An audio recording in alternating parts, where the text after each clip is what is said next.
This is Pride and Prejudice by Jane Austen. An Echoes from the Dust recording with narration by Christopher West. Chapter 24. Miss Bingley's letter arrived and put an end to doubt. The very first sentence conveyed the assurance of their being all settled in London for the winter, and concluded with her brother's regret at not having had time to pay his respects to his friends in Hertfordshire before he left the country.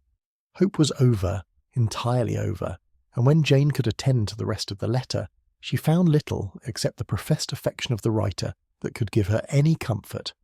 Miss Darcy's praise occupied the chief of it. Her many attractions were again dwelt on, and Caroline boasted joyfully of their increasing intimacy, and ventured to predict the accomplishment of the wishes which had been unfolded in her former letter. She wrote also with great pleasure of her brother's being an inmate of Mr. Darcy's house, and mentioned with raptures some plans of the latter with regard to new furniture. Elizabeth, to whom Jane very soon communicated the chief of all this, heard it in silent indignation. Her heart was divided between concern for her sister and resentment against all others. To Caroline's assertion of her brother's being partial to Miss Darcy she paid no credit. That he was really fond of Jane she doubted no more than she had ever done, and much as she had always been disposed to like him, she could not think without anger, hardly without contempt, on that easiness of temper, that want of proper resolution, which now made him the slave of his designing friends, and led him to sacrifice his own happiness to the caprice of their inclinations. Had his own happiness, however, been the only sacrifice, he might have been allowed to sport with it in whatever manner he thought best, but her sister's was involved in it, as she thought he must be sensible himself. It was a subject, in short, on which reflection would be long indulged and must be unavailing.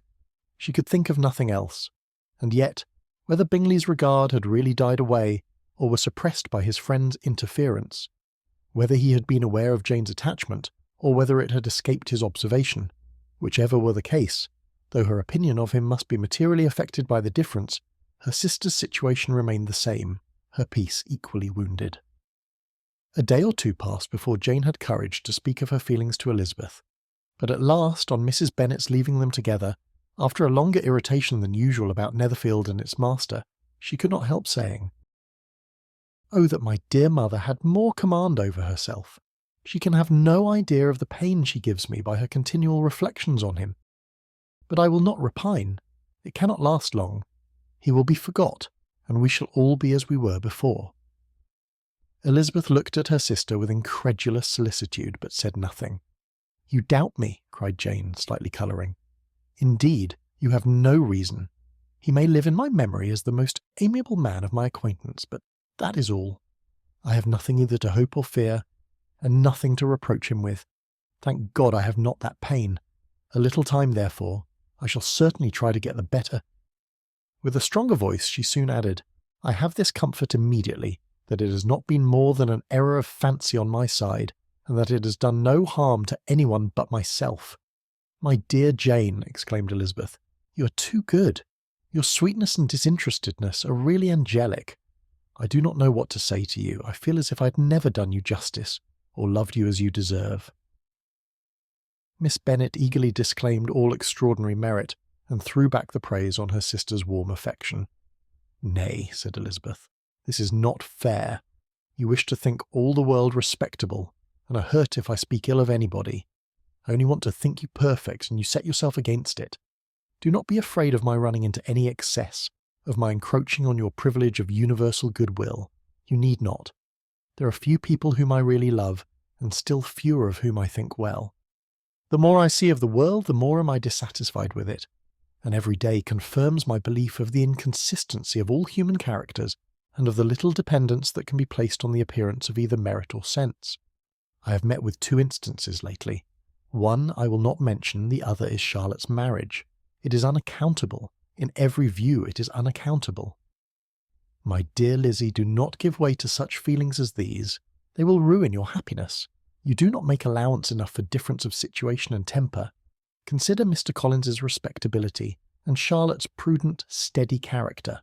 Remember that she is one of a large family, that as to fortune it is a most eligible match, and be ready to believe for everybody's sake that she may feel something like regard and esteem for our cousin. To oblige you, I would try to believe almost anything, but no one else could be benefited by such a belief as this. For were I persuaded that Charlotte had any regard for him, I should only think worse of her understanding than I now do of her heart. My dear Jane, Mr. Collins is a conceited, pompous, narrow-minded, silly man. You know he is, as well as I do, and you must feel, as well as I do, that the woman who marries him cannot have a proper way of thinking. You shall not defend her, though it is Charlotte Lucas. You shall not, for the sake of one individual, change the meaning of principle and integrity, nor endeavour to persuade yourself or me that selfishness is prudence, and insensibility of danger security for happiness. I must think your language too strong in speaking of both, replied Jane, and I hope you will be convinced of it by seeing them happy together. But enough of this. You alluded to something else. You mentioned 2 instances. I cannot misunderstand you, but I entreat you, dear Lizzie, not to pain me by thinking that person to blame, and saying your opinion of him is sunk. We must not be so ready to fancy ourselves intentionally injured. We must not expect a lively young man to be always so guarded and circumspect. It is very often nothing but our own vanity that deceives us. Women fancy admiration means more than it does. And men take care that they should. If it is designedly done, they cannot be justified. But I have no idea of there being so much design in the world as some persons imagine. I am far from attributing any part of Mr. Bingley's conduct to design, said Elizabeth, but without scheming to do wrong, or to make others unhappy, there may be error and there may be misery. Thoughtlessness, want of attention to other people's feelings, and want of resolution will do the business. And do you impute it to either of those? Yes, to the last. But if I go on, I shall displease you by saying what I think of persons you esteem. Stop me whilst you can. You persist, then, in supposing his sisters influence him? Yes, in conjunction with his friend. I cannot believe it. Why should they try to influence him? They can only wish his happiness, and if he's attached to me, no other woman can secure it. Your first position is false.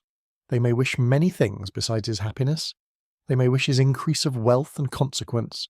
They may wish him to marry a girl who has all the importance of money, great connections, and pride. Beyond a doubt they do wish him to choose Miss Darcy, replied Jane. But this may be from better feelings than you're supposing. They have known her much longer than they have known me. No wonder if they love her better. But whatever may be their own wishes, it is very unlikely they should have opposed their brothers. What sister would think herself at liberty to do it, unless there was something very objectionable? If they believed him attached to me, they would not try to part us. If he were so, they could not succeed. By supposing such an affection, you make everybody acting unnaturally and wrong, and me most unhappy. Do not distress me by the idea. I am not ashamed of having been mistaken, or, at least, it is slight. It is nothing in comparison of what I should feel in thinking ill of him or his sisters. Let me take it in the best light, in the light in which it may be understood. Elizabeth could not oppose such a wish, and from this time Mr. Bingley's name was scarcely ever mentioned between them. Mrs. Bennet still continued to wonder and repine at his returning no more, and though a day seldom passed in which Elizabeth did not account for it clearly, there seemed little chance of her ever considering it with less perplexity. Her daughter endeavoured to convince her of what she did not believe herself, that his attentions to Jane had been merely the effect of a common and transient liking, which ceased when he saw her no more. But though the probability of the statement was admitted at the time, she had the same story to repeat every day. Mrs. Bennet's best comfort was that Mr. Bingley must be down again in the summer. Mr. Bennet treated the matter differently. "So, Lizzie," said he one day, "your sister is crossed in love, I find. I congratulate her. Next to being married, a girl likes to be crossed in love a little now and then. It is something to think of and gives her a sort of distinction among her companions. When is your turn to come? You will hardly bear to be long outdone by Jane. Now is your time. Here are officers enough at Meryton to disappoint all the young ladies in the country. Let Wickham be your man. He's a pleasant fellow, and would jilt you creditably. Thank you, sir, but a less agreeable man would satisfy me. We must not all expect Jane's good fortune."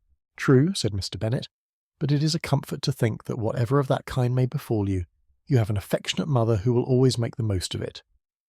Mr. Wickham's society was of material service in dispelling the gloom which the late perverse occurrences had thrown on many of the Longbourn family. They saw him often, and to his other recommendations was now added that of general unreserve. The whole of what Elizabeth had already heard, his claims on Mr. Darcy, and all that he'd suffered from him, was now openly acknowledged and publicly canvassed. and everybody was pleased to think how much they had always disliked Mr. Darcy before they had known anything of the matter. Miss Bennet was the only creature who could suppose there might be any extenuating circumstances in the case unknown to the society of Hertfordshire. Her mild and steady candour always pleaded for allowances and urged the possibility of mistakes, but by everybody else Mr. Darcy was condemned as the worst of men. Chapter 25. After a week spent in professions of love and schemes of felicity, Mr. Collins was called from his amiable Charlotte by the arrival of Saturday. The pain of separation, however, might be alleviated on his side by preparations for the reception of his bride, as he had reason to hope that shortly after his next return into Hertfordshire the day would be fixed that was to make him the happiest of men. He took leave of his relations at Longbourn with as much solemnity as before, wished his fair cousins health and happiness again, and promised their father another letter of thanks. On the following Monday, Mrs. Bennet had the pleasure of receiving her brother and his wife, who came, as usual, to spend the Christmas at Longbourn. Mr. Gardiner was a sensible, gentlemanlike man, greatly superior to his sister, as well by nature as education. The Netherfield ladies would have had difficulty in believing that a man who lived by trade, and within view of his own warehouses, could have been so well bred and agreeable. Mrs. Gardiner, who was several years younger than Mrs. Bennet and Mrs. Phillips, was an amiable, intelligent, elegant woman, and a great favourite with her Longbourn nieces. Between the two eldest and herself especially, there subsisted a very particular regard. They had frequently been staying with her in town. The first part of Mrs. Gardiner's business on her arrival was to distribute her presents and describe the newest fashions. When this was done, she had a less active part to play. It became her turn to listen. Mrs. Bennet had many grievances to relate and much to complain of. They had all been very ill used since she last saw her sister. 2 of her girls had been on the point of marriage, and after all there was nothing in it. "I do not blame Jane," she continued, "for Jane would have got Mr. Bingley if she could. But Lizzie, oh sister, it is very hard to think that she might have been Mr. Collins's wife by this time, had not it been for her own perverseness. He made her an offer in this very room, and she refused him. The consequence of it is that Lady Lucas will have a daughter married before I have, and that Longbourn estate is just as much entailed as ever.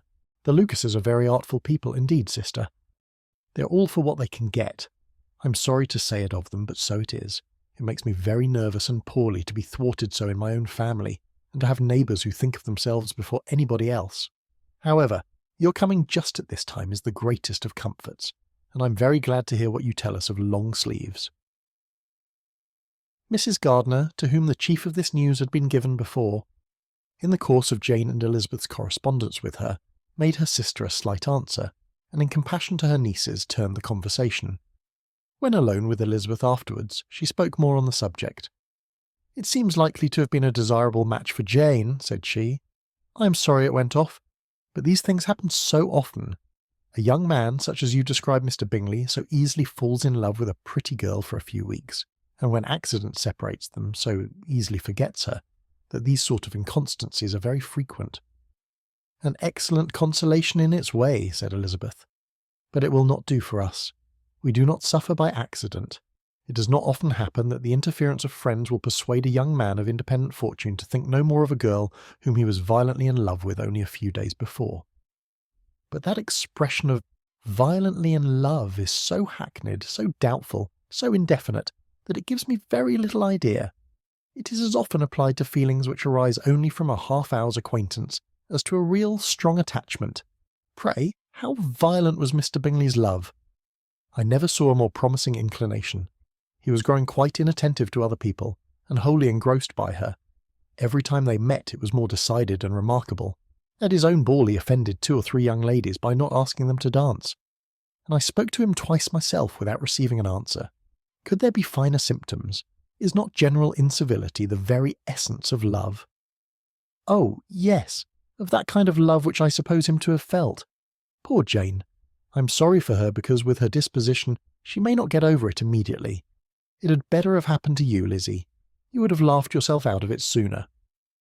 But do you think she would be prevailed on to go back with us? Change of scene might be of service, and perhaps a little relief from home may be as useful as anything." Elizabeth was exceedingly pleased with this proposal, and felt persuaded of her sister's ready acquiescence. I hope, added Mrs. Gardiner, that no consideration with regard to this young man will influence her. We live in so different a part of town, all our connections are so different, and as you well know, we go out so little that it is very improbable they should meet at all, unless he really comes to see her. And that is quite impossible, for he is now in the custody of his friend, and Mr. Darcy would no more suffer him to call on Jane in such a part of London. My dear aunt, how could you think of it? Mr. Darcy may perhaps have heard of such a place as Gracechurch Street, but he would hardly think a month's ablution enough to cleanse him from its impurities, were he once to enter it. And depend upon it, Mr. Bingley never stirs without him. So much the better. I hope they will not meet at all. But does not Jane correspond with his sister? She will not be able to help calling. She will drop the acquaintance entirely. But in spite of the certainty in which Elizabeth affected to place this point, as well as the still more interesting one of Bingley's being withheld from seeing Jane, she felt a solicitude on the subject which convinced her, on examination, that she did not consider it entirely hopeless. It was possible, and sometimes she thought it probable, that his affection might be reanimated, and the influence of his friends successfully combated by the more natural influence of Jane's attractions. Miss Bennet accepted her aunt's invitation with pleasure, and the Bingleys were no otherwise in her thoughts at the same time than as she hoped, by Caroline's not living in the same house with her brother, she might occasionally spend a morning with her, without any danger of seeing him. The Gardiners stayed a week at Longbourn, and what with the Phillipses, the Lucases, and the officers, there was not a day without its engagement. Mrs. Bennet had so carefully provided for the entertainment of her brother and sister that they did not once sit down to a family dinner. When the engagement was for home, some of the officers always made part of it, of which officers Mr. Wickham was sure to be one, and on these occasions Mrs. Gardiner, rendered suspicious by Elizabeth's warm commendation of him, narrowly observed them both. Without supposing them, from what she saw, to be very seriously in love, their preference of each other was plain enough to make her a little uneasy, and she resolved to speak to Elizabeth on the subject before she left Hertfordshire, and represent to her the imprudence of encouraging such an attachment. To Mrs. Gardiner, Wickham had one means of affording pleasure, unconnected with his general powers. About 10 or a dozen years ago, before her marriage, she had spent a considerable time in that very part of Derbyshire to which he belonged. They had, therefore, many acquaintance in common, and though Wickham had been little there since the death of Darcy's father, 5 years before, it was yet in his power to give her fresher intelligence of her former friends than she had been in the way of procuring. Mrs. Gardiner had seen Pemberley, and known the late Mr. Darcy by character perfectly well. Here, consequently, was an inexhaustible subject of discourse. In comparing her recollection of Pemberley with the minute description which Wickham could give, and in bestowing her tribute of praise on the character of its late possessor, she was delighting both him and herself. On being made acquainted with the present Mr. Darcy's treatment of him, she tried to remember something of that gentleman's reputed disposition, when quite a lad which might agree with it, and was confident at last that she recollected having heard Mr. Fitzwilliam Darcy formerly spoken of as a very proud, ill-natured boy. Chapter 26. Mrs. Gardiner's caution to Elizabeth was punctually and kindly given on the first favourable opportunity of speaking to her alone. After honestly telling her what she thought, she thus went on. "You're too sensible a girl, Lizzie, to fall in love merely because you're warned against it, and therefore I'm not afraid of speaking openly. Seriously, I would have you be on your guard. Do not involve yourself, or endeavour to involve him, in an affection which the want of fortune would make so very imprudent. I have nothing to say against him. He is a most interesting young man, and if he had the fortune he ought to have, I should think you could not do better. But as it is, you must not let your fancy run away with you. You have sense, and we all expect you to use it. Your father would depend on your resolution and good conduct, I am sure. You must not disappoint your father." "My dear aunt, this is being serious indeed." "Yes, and I hope to engage you to be serious likewise. Well then, you need not be under any alarm. I will take care of myself, and of Mr. Wickham too. He shall not be in love with me, if I can prevent it. Elizabeth, you are not serious now." "I beg your pardon, I will try again. At present I am not in love with Mr. Wickham. No, I certainly am not. But he is, beyond all comparison, the most agreeable man I ever saw, and if he becomes really attached to me, I believe it will be better that he should not." I see the imprudence of it. Oh, that abominable Mr. Darcy. My father's opinion of me does me the greatest honour, and I should be miserable to forfeit it. My father, however, is partial to Mr. Wickham. In short, my dear aunt, I should be very sorry to be the means of making any of you unhappy. But since we see every day that where there is affection young people are seldom withheld by immediate want of fortune from entering into engagements with each other, how can I promise to be wiser than so many of my fellow creatures, if I am tempted? Or how am I even to know that it would be wiser to resist? All that I can promise you, therefore, is not to be in a hurry. I will not be in a hurry to believe myself his first object. When I am in company with him, I will not be wishing. In short, I will do my best. Perhaps it will be as well if you discourage his coming here so very often. At least you should not remind your mother of inviting him. As I did the other day, said Elizabeth with a conscious smile. Very true. It will be wise in me to refrain from that. But do not imagine that he is always here so often.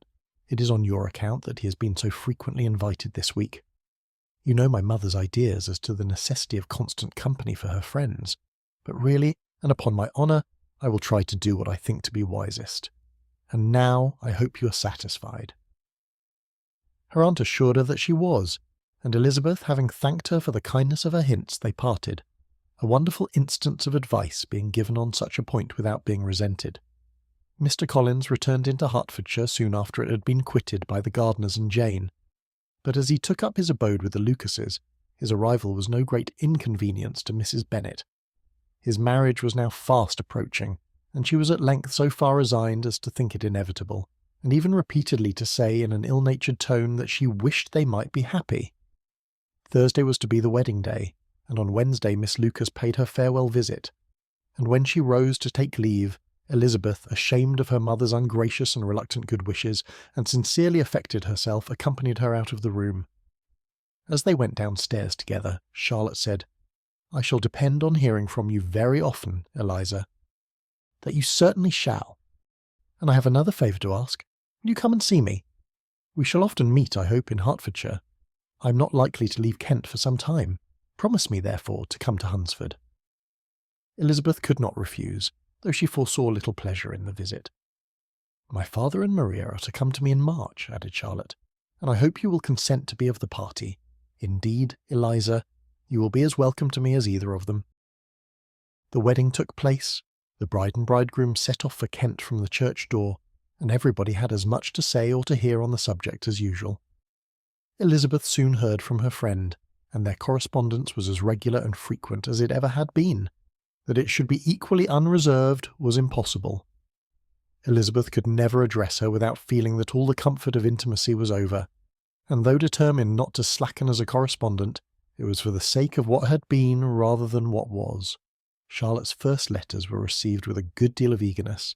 There could not but be curiosity to know how she would speak of her new home, how she would like Lady Catherine, and how happy she would dare pronounce herself to be, though when the letters were read, Elizabeth felt that Charlotte expressed herself on every point exactly as she might have foreseen. She wrote cheerfully, seemed surrounded with comforts, and mentioned nothing which she could not praise. The house, furniture, neighbourhood, and roads were all to her taste, and Lady Catherine's behaviour was most friendly and obliging.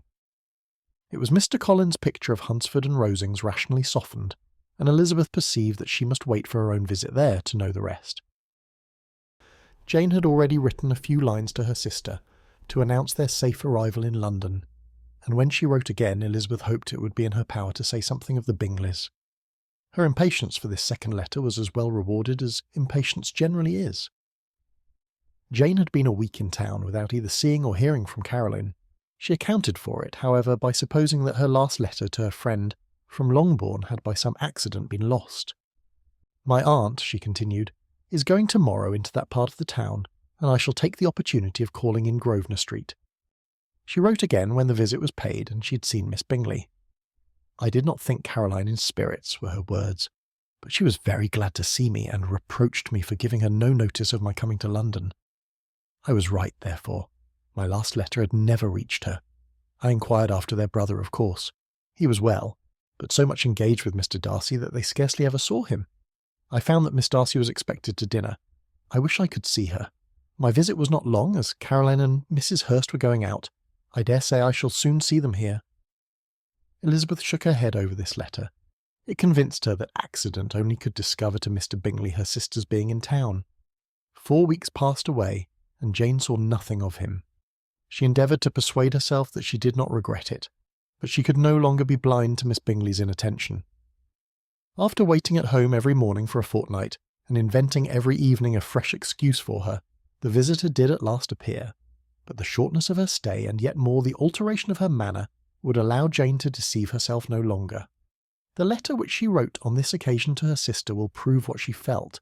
My dearest Lizzie will, I am sure, be incapable of triumphing in her better judgment at my expense, when I confess myself to have been entirely deceived in Miss Bingley's regard for me. But, my dear sister, though the event has proved you right, do not think me obstinate if I still assert that, considering what her behaviour was, my confidence was as natural as your suspicion. I do not at all comprehend her reason for wishing to be intimate with me, but if the same circumstances were to happen again, I am sure I should be deceived again. Caroline did not return my visit till yesterday, and not a note, not a line did I receive in the meantime. When she did come, it was very evident that she had no pleasure in it. She made a slight formal apology for not calling before, said not a word of wishing to see me again, and was, in every respect, so altered a creature that when she went away I was perfectly resolved to continue the acquaintance no longer. I pity, though I cannot help blaming her. She was very wrong in singling me out as she did. I can safely say that every advance to intimacy began on her side. But I pity her, because she must feel that she has been acting wrong, and because I am very sure that anxiety for her brother is the cause of it. I need not explain myself farther, and though we know this anxiety to be quite needless, yet if she feels it, it will easily account for her behaviour to me, and so deservedly dear as he is to his sister, whatever anxiety she may feel on his behalf is natural and amiable. I cannot but wonder, however, at her having any such fears now, because if he had at all cared about me, we must have met long, long ago. He knows of my being in town, I'm certain, from something she said herself, and yet it would seem, by her manner of talking, as if she wanted to persuade herself that he is really partial to Miss Darcy. I cannot understand it. If I were not afraid of judging harshly, I should be almost tempted to say that there is a strong appearance of duplicity in all this. I will endeavour to banish every painful thought, and think only of what will make me happy, your affection, and the invariable kindness of my dear uncle and aunt. Let me hear from you very soon. Miss Bingley said something of his never returning to Netherfield again, of giving up the house, but not with any certainty. We had better not mention it. I am extremely glad that you have such pleasant accounts from our friends at Hunsford. Pray go to see them, with Sir William and Maria. I am sure you will be very comfortable there. Yours, etc. This letter gave Elizabeth some pain, but her spirits returned, as she considered that Jane would no longer be duped, by the sister at least. All expectation from the brother was now absolutely over. She would not even wish for any renewal of his attentions. His character sunk on every review of it, and as a punishment for him, as well as a possible advantage to Jane, she seriously hoped he might really soon marry Mr. Darcy's sister, as by Wickham's account she would make him abundantly regret what he had thrown away. Mrs. Gardiner about this time reminded Elizabeth of her promise concerning that gentleman, and required information, and Elizabeth had such to send as might rather give contentment to her aunt than to herself. His apparent partiality had subsided, his attentions were over, he was the admirer of someone else. Elizabeth was watchful enough to see it all, but she could see it and write of it without material pain. Her heart had been but slightly touched, and her vanity was satisfied with believing that she would have been his only choice, had fortune permitted it.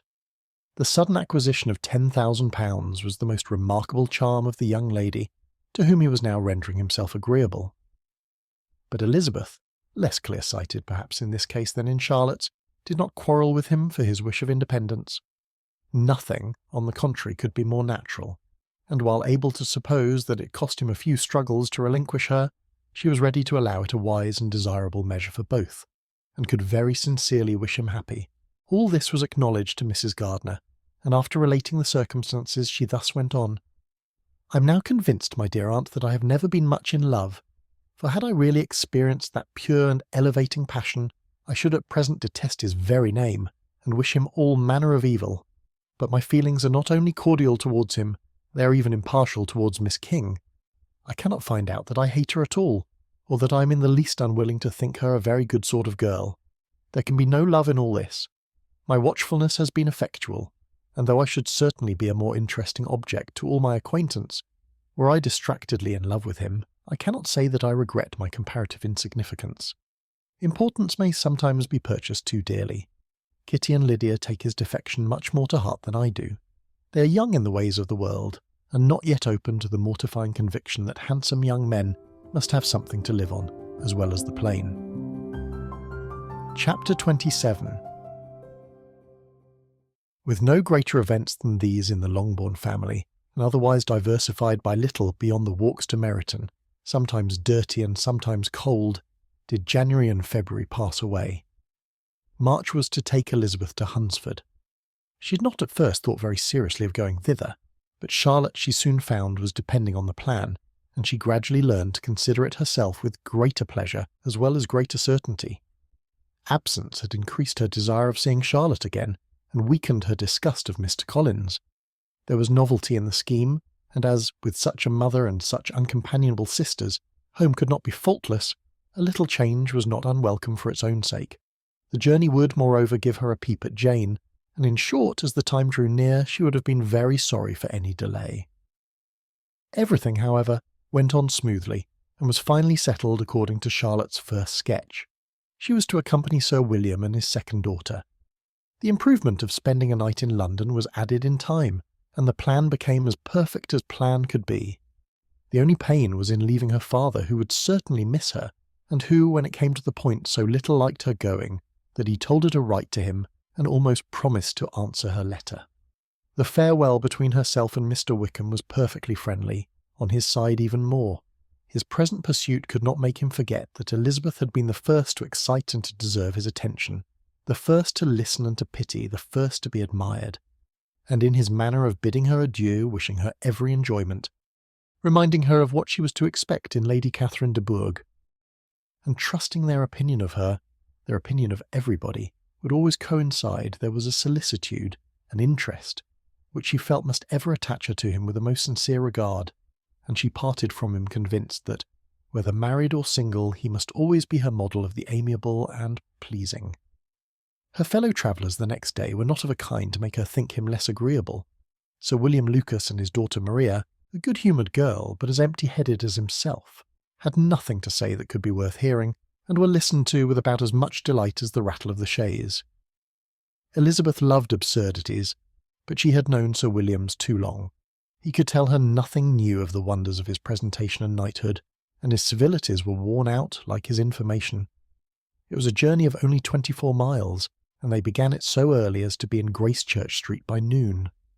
As they drove to Mr. Gardiner's door, Jane was at a drawing-room window watching their arrival.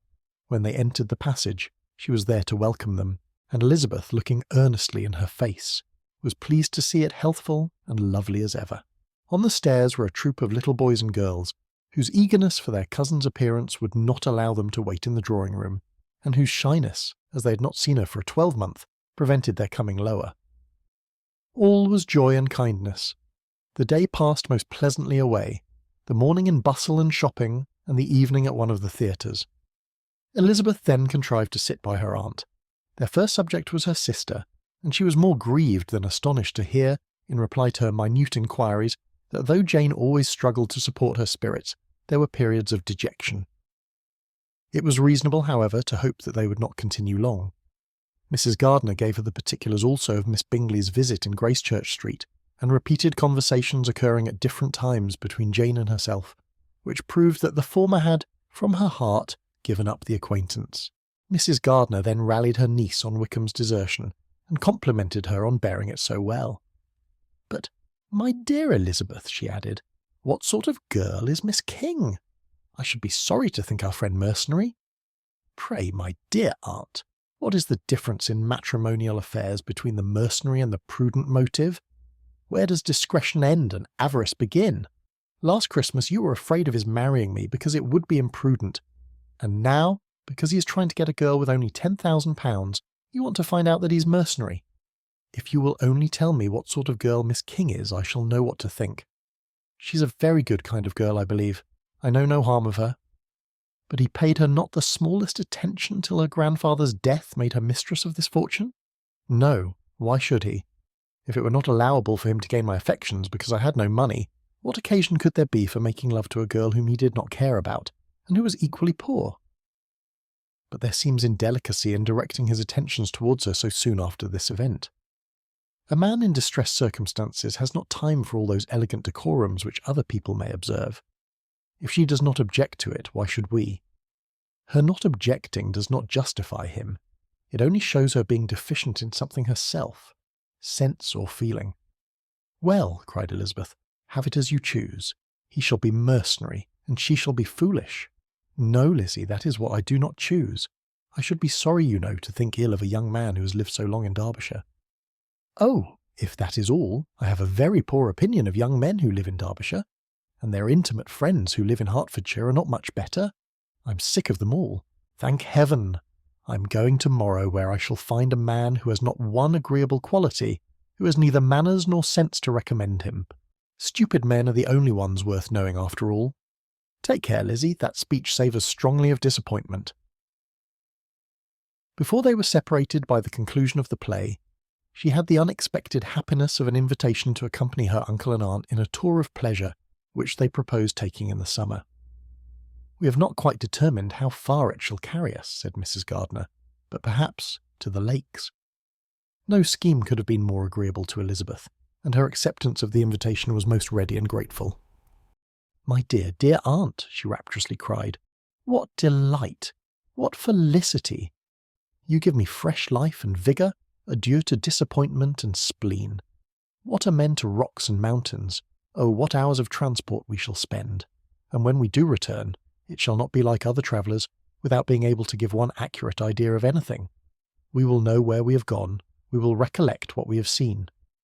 Lakes, mountains, and rivers shall not be jumbled together in our imaginations. Nor, when we attempt to describe any particular scene, will we begin quarrelling about its relative situation. Let our first effusions be less insupportable than those of the generality of travellers." Chapter 28.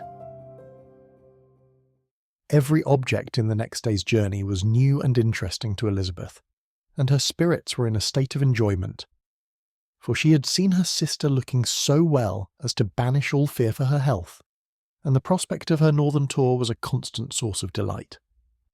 When they left the high road for the lane to Hunsford, every eye was in search of the parsonage, and every turning expected to bring it in view. The paling of Rosings Park was their boundary on one side. Elizabeth smiled at the recollection of all that she'd heard of its inhabitants. At length the parsonage was discernible, the garden sloping to the road, the house standing in it, the green pales and the laurel hedge, everything declared they were arriving. Mr. Collins and Charlotte appeared at the door, and the carriage stopped at the small gate, which led by a short gravel walk to the house, amidst the nods and smiles of the whole party. In a moment they were all out of the chaise, rejoicing at the sight of each other. Mrs. Collins welcomed her friend with the liveliest pleasure, and Elizabeth was more and more satisfied with coming when she found herself so affectionately received. She saw instantly that her cousin's manners were not altered by his marriage. His formal civility was just what it had been, and he detained her some minutes at the gate to hear and satisfy his inquiries after all her family. They were then, with no other delay than his pointing out the neatness of the entrance, taken into the house, and as soon as they were in the parlour he welcomed them a second time, with ostentatious formality to his humble abode, and punctually repeated all his wife's offers of refreshment. Elizabeth was prepared to see him in his glory, and she could not help fancying that in displaying the good proportion of the room, its aspect, and its furniture, he addressed himself particularly to her, as if wishing to make her feel what she had lost in refusing him. But though everything seemed neat and comfortable, she was not able to gratify him by any sigh of repentance, and rather looked with wonder at her friend that she could have so cheerful an air with such a companion. When Mr. Collins said anything of which his wife might reasonably be ashamed, which certainly was not seldom, she involuntarily turned her eye on Charlotte. Once or twice she could discern a faint blush, but in general Charlotte wisely did not hear. After sitting long enough to admire every article of furniture in the room, from the sideboard to the fender, to give an account of their journey, and of all that had happened in London. Mr. Collins invited them to take a stroll in the garden, which was large and well laid out, and to the cultivation of which he attended himself. To work in his garden was one of his most respectable pleasures, and Elizabeth admired the command of countenance with which Charlotte talked of the healthfulness of the exercise, and owned she encouraged it as much as possible. Here, leading the way through every walk and crosswalk, and scarcely allowing them an interval to utter the praises he asked for, every view was pointed out with a minuteness which left beauty entirely behind. He could number the fields in every direction, and could tell how many trees there were in the most distant clump. But of all the views which his garden, or which the country or the kingdom could boast, none were to be compared with the prospect of Rosings, afforded by an opening in the trees that bordered the park nearly opposite the front of his house. It was a handsome modern building, well situated on rising ground. From his garden, Mr. Collins would have led them round his 2 meadows, but the ladies, not having shoes to encounter the remains of a white frost, turned back, and while Sir William accompanied him, Charlotte took her sister and friend over the house, extremely well pleased probably to have the opportunity of showing it without her husband's help. It was rather small, but well built and convenient, and everything was fitted up and arranged with a neatness and consistency of which Elizabeth gave Charlotte all the credit. When Mr. Collins could be forgotten, there was really a great air of comfort throughout, and by Charlotte's evident enjoyment of it, Elizabeth supposed he must be often forgotten. She had already learnt that Lady Catherine was still in the country. It was spoken of again while they were at dinner, when Mr. Collins, joining in, observed, "Yes, Miss Elizabeth, you will have the honour of seeing Lady Catherine de Bourgh on the ensuing Sunday at church, and I need not say you will be delighted with her. She is all affability and condescension, and I doubt not but you will be honoured with some portion of her notice when service is over. I have scarcely any hesitation in saying that she will include you and my sister Maria in every invitation with which she honours us during your stay here. Her behaviour to my dear Charlotte is charming. We dine at Rosings twice every week, and are never allowed to walk home. Her ladyship's carriage is regularly ordered for us. I should say one of her ladyship's carriages, for she has several. Lady Catherine is a very respectable, sensible woman indeed," added Charlotte, "and a most attentive neighbour." "Very true, my dear. That is exactly what I say.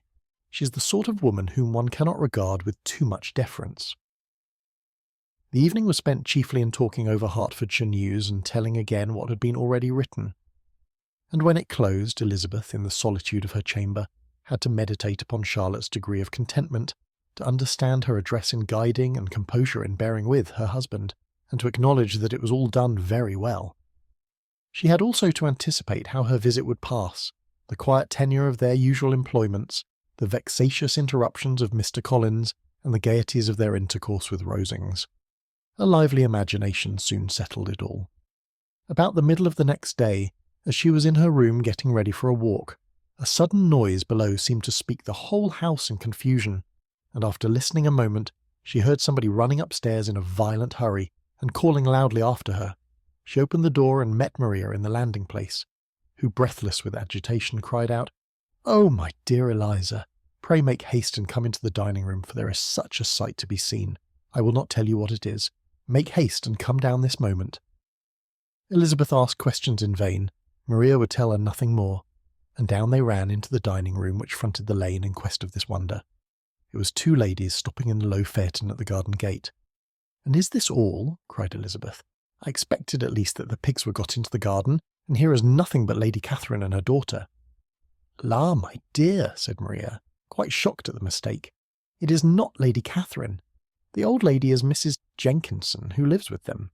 The other is Mr. Bourgh. Only look at her. She's quite a little creature. Who would have thought she could be so thin and small? She is abominably rude to keep Charlotte out of doors in all this wind. Why does she not come in?" "Oh, Charlotte says she hardly ever does. It is the greatest of favours when Mr. Bourgh comes in." "I like her appearance," said Elizabeth, struck with other ideas. "She looks sickly and cross. Yes, she will do for him very well. She will make him a very proper wife." Mr. Collins and Charlotte were both standing at the gate in conversation with the ladies, and Sir William, to Elizabeth's high diversion, was stationed in the doorway in earnest contemplation of the greatness before him, and constantly bowing whenever Mr. Bourgh looked that way. At length there was nothing more to be said. The ladies drove on, and the others returned into the house. Mr. Collins no sooner saw the two girls than he began to congratulate them on their good fortune, which Charlotte explained by letting them know that the whole party was asked to dine at Rosings the next day. Chapter 29. Mr. Collins's triumph, in consequence of this invitation, was complete. The power of displaying the grandeur of his patroness to his wondering visitors, and of letting them see her civility towards himself and his wife, was exactly what he had wished for, and that an opportunity of doing it should be given so soon was such an instance of Lady Catherine's condescension as he knew not how to admire enough. "I confess," said he, "that I should not have been at all surprised by her ladyship's asking us on Sunday to drink tea and spend the evening at Rosings. I rather expected, from my knowledge of her affability, that it would happen. But who could have foreseen such an attention as this? Who could have imagined that we should receive an invitation to dine there? An invitation, moreover, including the whole party, so immediately after your arrival." "I am the less surprised at what has happened," replied Sir William, "from that knowledge of what the manners of the great really are, which my situation in life has allowed me to acquire. About the court such instances of elegant breeding are not uncommon. Scarcely anything was talked of the whole day or next morning but their visit to Rosings. Mr. Collins was carefully instructing them in what they were to expect, that the sight of such rooms, so many servants, and so splendid a dinner might not wholly overpower them. When the ladies were separating for the toilette, he said to Elizabeth, "Do not make yourself uneasy, my dear cousin, about your apparel. Lady Catherine is far from requiring that elegance of dress in us which becomes herself and daughter. I would advise you merely to put on whatever of your clothes is superior to the rest. There is no occasion for anything more. Lady Catherine will not think the worse of you for being simply dressed. She likes to have the distinction of rank preserved." While they were dressing, he came 2 or 3 times to their different doors to recommend their being quick, as Lady Catherine very much objected to be kept waiting for her dinner. Such formidable accounts of her ladyship and her manner of living quite frightened Maria Lucas, who had been little used to company, and she looked forward to her introduction at Rosings with as much apprehension as her father had done to his presentation at St. James's. As the weather was fine, they had a pleasant walk of about half a mile across the park. Every park has its beauty and its prospects, and Elizabeth saw much to be pleased with, though she could not be in such raptures as Mr. Collins expected the scene to inspire, and was but slightly affected by his enumeration of the windows in front of the house, and his relation of what the glazing altogether had originally cost Sir Louis de Bourgh. When they ascended the steps to the hall, Maria's alarm was every moment increasing, and even Sir William did not look perfectly calm. Elizabeth's courage did not fail her. She had heard nothing of Lady Catherine that spoke her awful from any extraordinary talents or miraculous virtue, and the mere stateliness of money and rank she thought she could witness without trepidation. From the entrance hall, of which Mr. Collins pointed out, with a rapturous air, the fine proportion and finished ornaments, they followed the servants through an antechamber to the room where Lady Catherine, her daughter, and Mrs. Jenkinson were sitting. Her ladyship, with great condescension, arose to receive them, and as Mrs. Collins had settled it with her husband that the office of introduction should be hers, it was performed in a proper manner, without any of those apologies and thanks which he would have thought necessary. In spite of having been at St. James's, Sir William was so completely awed by the grandeur surrounding him that he had but just courage enough to make a very low bow and take his seat without saying a word, and his daughter, frightened almost out of her senses, sat on the edge of her chair, not knowing which way to look. Elizabeth found herself quite equal to the scene, and could observe the 3 ladies before her composedly. Lady Catherine was a tall, large woman with strongly marked features, which might once have been handsome. Her air was not conciliating, nor was her manner of receiving them such as to make her visitors forget their inferior rank.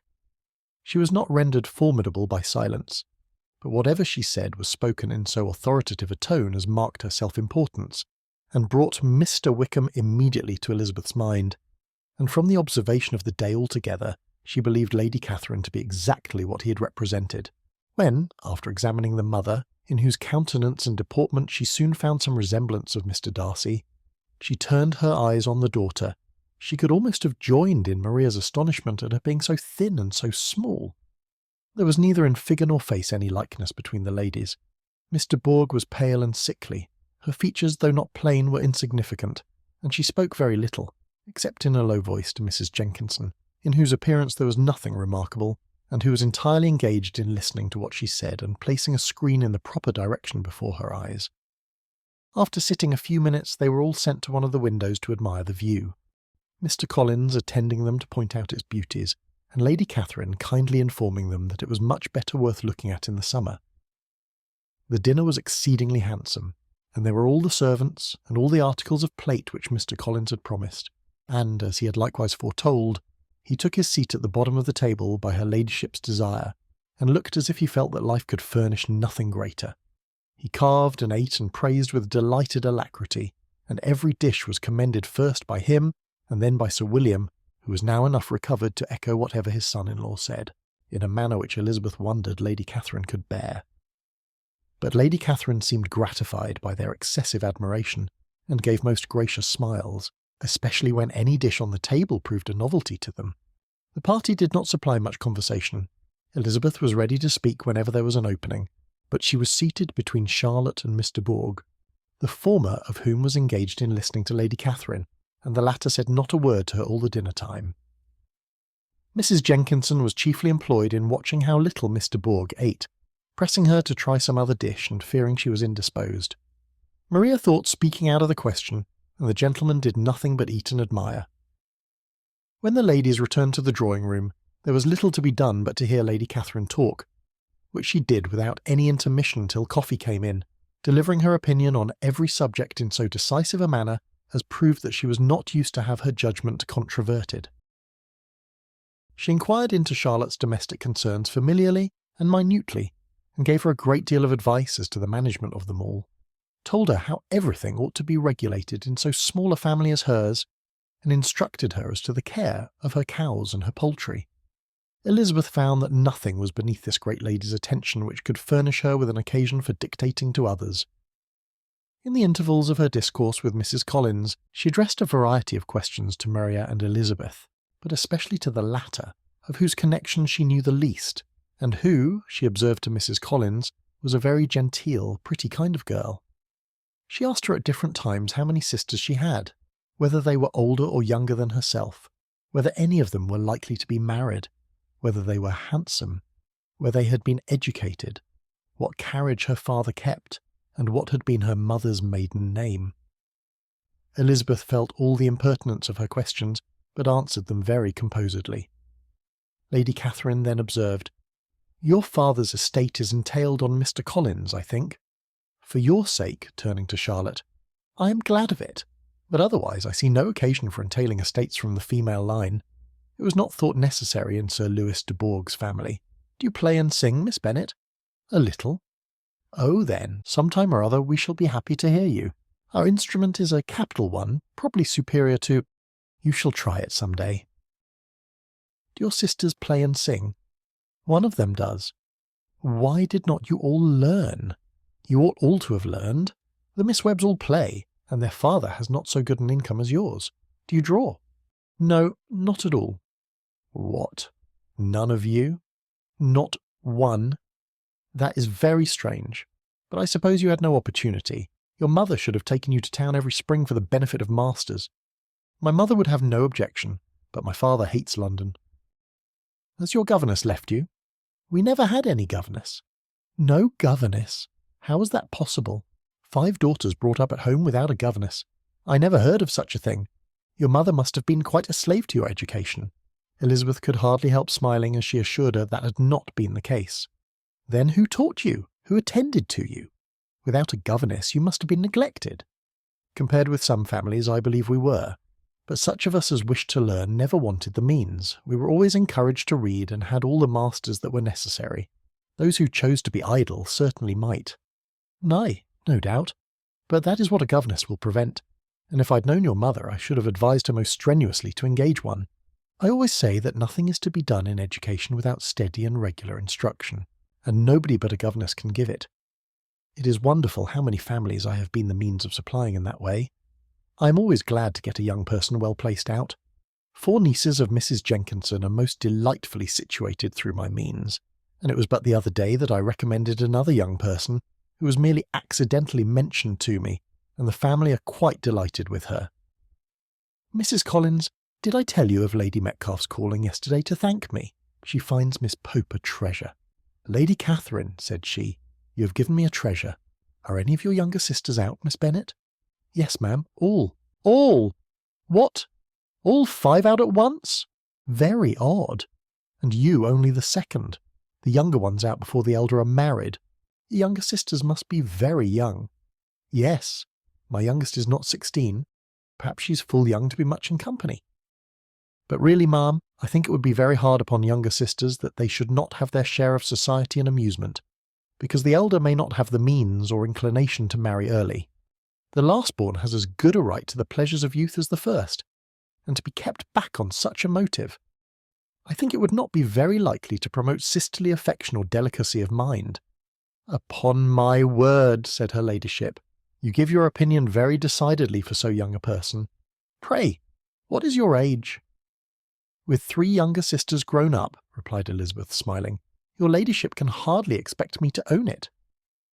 Lady Catherine seemed quite astonished at not receiving a direct answer, and Elizabeth suspected herself to be the first creature who had ever dared to trifle with so much dignified impertinence. You cannot be more than 20, I am sure. Therefore you need not conceal your age. I am not 21. When the gentlemen had joined them, and tea was over, the card tables were placed. Lady Catherine, Sir William, and Mr. and Mrs. Collins sat down to quadrille, and as Mr. Bourg chose to play at casino, the 2 girls had the honour of assisting Mrs. Jenkinson to make up her party. Their table was superlatively stupid. Scarcely a syllable was uttered that did not relate to the game, except when Mrs. Jenkinson expressed her fears of Mr. Bourg's being too hot or too cold, or having too much or too little light. A great deal more passed at the other table. Lady Catherine was generally speaking, stating the mistakes of the 3 others, or relating some anecdote of herself. Mr. Collins was employed in agreeing to everything her ladyship said, thanking her for every fish he won, and apologising if he thought he won too many. Sir William did not say much. He was storing his memory with anecdotes and noble names. When Lady Catherine and her daughter had played as long as they chose, the tables were broken up, the carriage was offered to Mrs. Collins, gratefully accepted, and immediately ordered. The party then gathered round the fire to hear Lady Catherine determine what weather they were to have on the morrow. From these instructions they were summoned by the arrival of the coach, and with many speeches of thankfulness on Mr. Collins's side, and as many bows on Sir William's, they departed. As soon as they had driven from the door, Elizabeth was called on by her cousin to give her opinion of all that she'd seen at Rosings, which, for Charlotte's sake, she made more favourable than it really was. But her commendation, though costing her some trouble, could by no means satisfy Mr. Collins, and he was very soon obliged to take her ladyship's praise into his own hands. If you're enjoying this audiobook and would like to see more, please consider liking and subscribing, or explore our catalogue celebrating classical literature through unique, book-inspired retail items at echoesfromthedust.com, link in the description. Discover elegant gifts, decor, apparel and stationery, inspired by timeless works like Pride and Prejudice, perfect for book lovers, collectors, and anyone seeking to bring literary classics into modern life. Chapter 30. Sir William stayed only a week at Hunsford, but his visit was long enough to convince him of his daughter's being most comfortably settled, and of her possessing such a husband and such a neighbour as were not often met with. While Sir William was with them, Mr. Collins devoted his mornings to driving him out in his gig and showing him the country. But when he went away, the whole family returned to their usual employments, and Elizabeth was thankful to find that they did not see more of her cousin by the alteration, for the chief of the time between breakfast and dinner was now passed by him, either at work in the garden or in reading and writing, and looking out of window in his own book-room, which fronted the road. The room in which the ladies sat was backwards. Elizabeth at first had rather wondered that Charlotte should not prefer the dining parlour for common use. It was a better-sized room, and had a pleasanter aspect, but she soon saw that her friend had an excellent reason for what she did, for Mr. Collins would undoubtedly have been much less in his own apartment had they sat in one equally lively, and she gave Charlotte credit for the arrangement. From the drawing-room they could distinguish nothing in the lane, and were indebted to Mr. Collins for the knowledge of what carriages went along, and how often especially Mr. Bourg drove by in her phaeton, which he never failed coming to inform them of, though it happened almost every day. She not unfrequently stopped at the parsonage, and had a few minutes' conversation with Charlotte, but was scarcely ever prevailed on to get out. Very few days passed in which Mr. Collins did not walk to Rosings, and not many in which his wife did not think it necessary to go likewise. Until Elizabeth recollected that there might be other family livings to be disposed of, she could not understand the sacrifice of so many hours. Now and then they were honoured with a call from her ladyship, and nothing escaped her observation that was passing in the room during these visits. She examined into their employments, looked at their work and advised them to do it differently, found fault with the arrangement of the furniture, or detected the housemaid in negligence. And if she accepted any refreshment, seemed to do it only for the sake of finding out that Mrs. Collins's joints of meat were too large for her family. Elizabeth soon perceived that though this great lady was not in the commission of the peace for the county, she was a most active magistrate in her own parish, the minutest concerns of which were carried to her by Mr. Collins. And whenever any of the cottagers were disposed to be quarrelsome, discontented, or too poor, she sallied forth into the village to settle their differences, silence their complaints, and scold them into harmony and plenty. The entertainment of dining at Rosings was repeated about twice a week, and, allowing for the loss of Sir William, and there being only one card table in the evening, every such entertainment was the counterpart of the first. Their other engagements were few, as the style of living of the neighbourhood in general was beyond the Collinses' reach. This, however, was no evil to Elizabeth, and upon the whole she spent her time comfortably enough. There were half hours of pleasant conversation with Charlotte, and the weather was so fine for the time of year that she had often great enjoyment out of doors. Her favourite walk, and where she frequently went while the others were calling on Lady Catherine, was along the open grove which edged that side of the park, where there was a nice sheltered path, which no one seemed to value but herself, and where she felt beyond the reach of Lady Catherine's curiosity. In this quiet way the first fortnight of her visit soon passed away. Easter was approaching, and the week preceding it was to bring an addition to the family at Rosings, which in so small a circle must be important. Elizabeth had heard, soon after her arrival, that Mr. Darcy was expected there in the course of a few weeks, and though there were not many of her acquaintance whom she did not prefer, his coming would furnish one comparatively new to look at in their Rosings parties, and she might be amused in seeing how hopeless Miss Bingley's designs on him were, by his behaviour to his cousin, for whom he was evidently destined by Lady Catherine, who talked of his coming with the greatest satisfaction, spoke of him in terms of the highest admiration, and seemed almost angry to find that he had already been frequently seen by Miss Lucas and herself. His arrival was soon known at the parsonage, for Mr. Collins was walking the whole morning within view of the lodges opening into Hunsford Lane, in order to have the earliest assurance of it, and, after making his bow as the carriage turned into the park, hurried home with the great intelligence. On the following morning he hastened to Rosings to pay his respects. There were two nephews of Lady Catherine to require them, for Mr. Darcy had brought with him a Colonel Fitzwilliam, the younger son of his uncle, Lord, and to the great surprise of all the party, when Mr. Collins returned, the gentleman accompanied him. Charlotte had seen them from her husband's room, crossing the road, and immediately running into the other, told the girls what an honour they might expect, adding, "I may thank you, Eliza, for this piece of civility. Mr. Darcy would never have come so soon to wait upon me."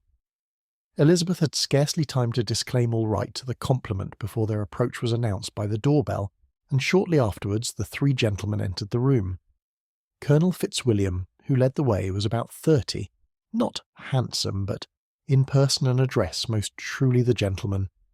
Mr. Darcy looked just as he had been used to look in Hertfordshire, paid his compliments with his usual reserve to Mrs. Collins, and whatever might be his feelings towards her friend, met her with every appearance of composure. Elizabeth merely courtesied to him, without saying a word. Colonel Fitzwilliam entered into conversation directly, with the readiness and ease of a well-bred man, and talked very pleasantly. But his cousin, after having addressed a slight observation on the house and garden to Mrs. Collins, sat for some time without speaking to anybody. At length, however, his civility was so far awakened as to inquire of Elizabeth after the health of her family.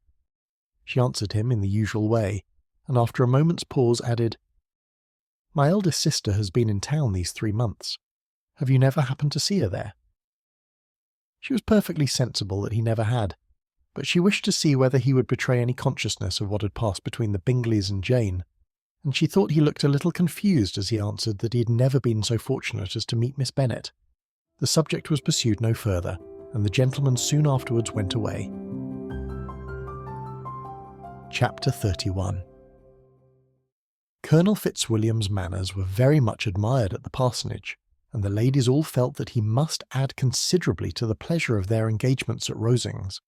It was some days, however, before they received any invitation thither, for while there were visitors in the house they could not be necessary, and it was not till Easter Day, almost a week after the gentleman's arrival, that they were honoured by such an attention, and then they were merely asked on leaving church to come there in the evening. For the last week they had seen very little of either Lady Catherine or her daughter. Colonel Fitzwilliam had called at the parsonage more than once during the time, but Mr. Darcy they had only seen at church. The invitation was accepted, of course, and at a proper hour they joined the party in Lady Catherine's drawing-room. Her ladyship received them civilly, but it was plain that their company was by no means so acceptable as when she could get nobody else. And she was, in fact, almost engrossed by her nephews, speaking to them, especially to Darcy, much more than to any other person in the room. Colonel Fitzwilliam seemed really glad to see them. Anything was a welcome relief to him at Rosings, and Mrs. Collins's pretty friend had, moreover, caught his fancy very much. He now seated himself by her, and talked so agreeably of Kent and Hertfordshire, of travelling and staying at home, of new books and music, that Elizabeth had never been half so well entertained in that room before, and they conversed with so much spirit and flow as to draw the attention of Lady Catherine herself, as well as of Mr. Darcy. His eyes had been soon and repeatedly turned towards them with a look of curiosity, and that her ladyship, after a while, shared the feeling, was more openly acknowledged, for she did not scruple to call out, "What is that you're saying, Fitzwilliam? What is it you're talking of? What are you telling Miss Bennet? Let me hear what it is." "We were talking of music, madam," said he, when no longer able to avoid a reply. "Of music? Then pray speak aloud. It is of all subjects my delight. I must have my share in the conversation if you're speaking of music. There are few people in England, I suppose, who have more true enjoyment of music than myself, or a better natural taste.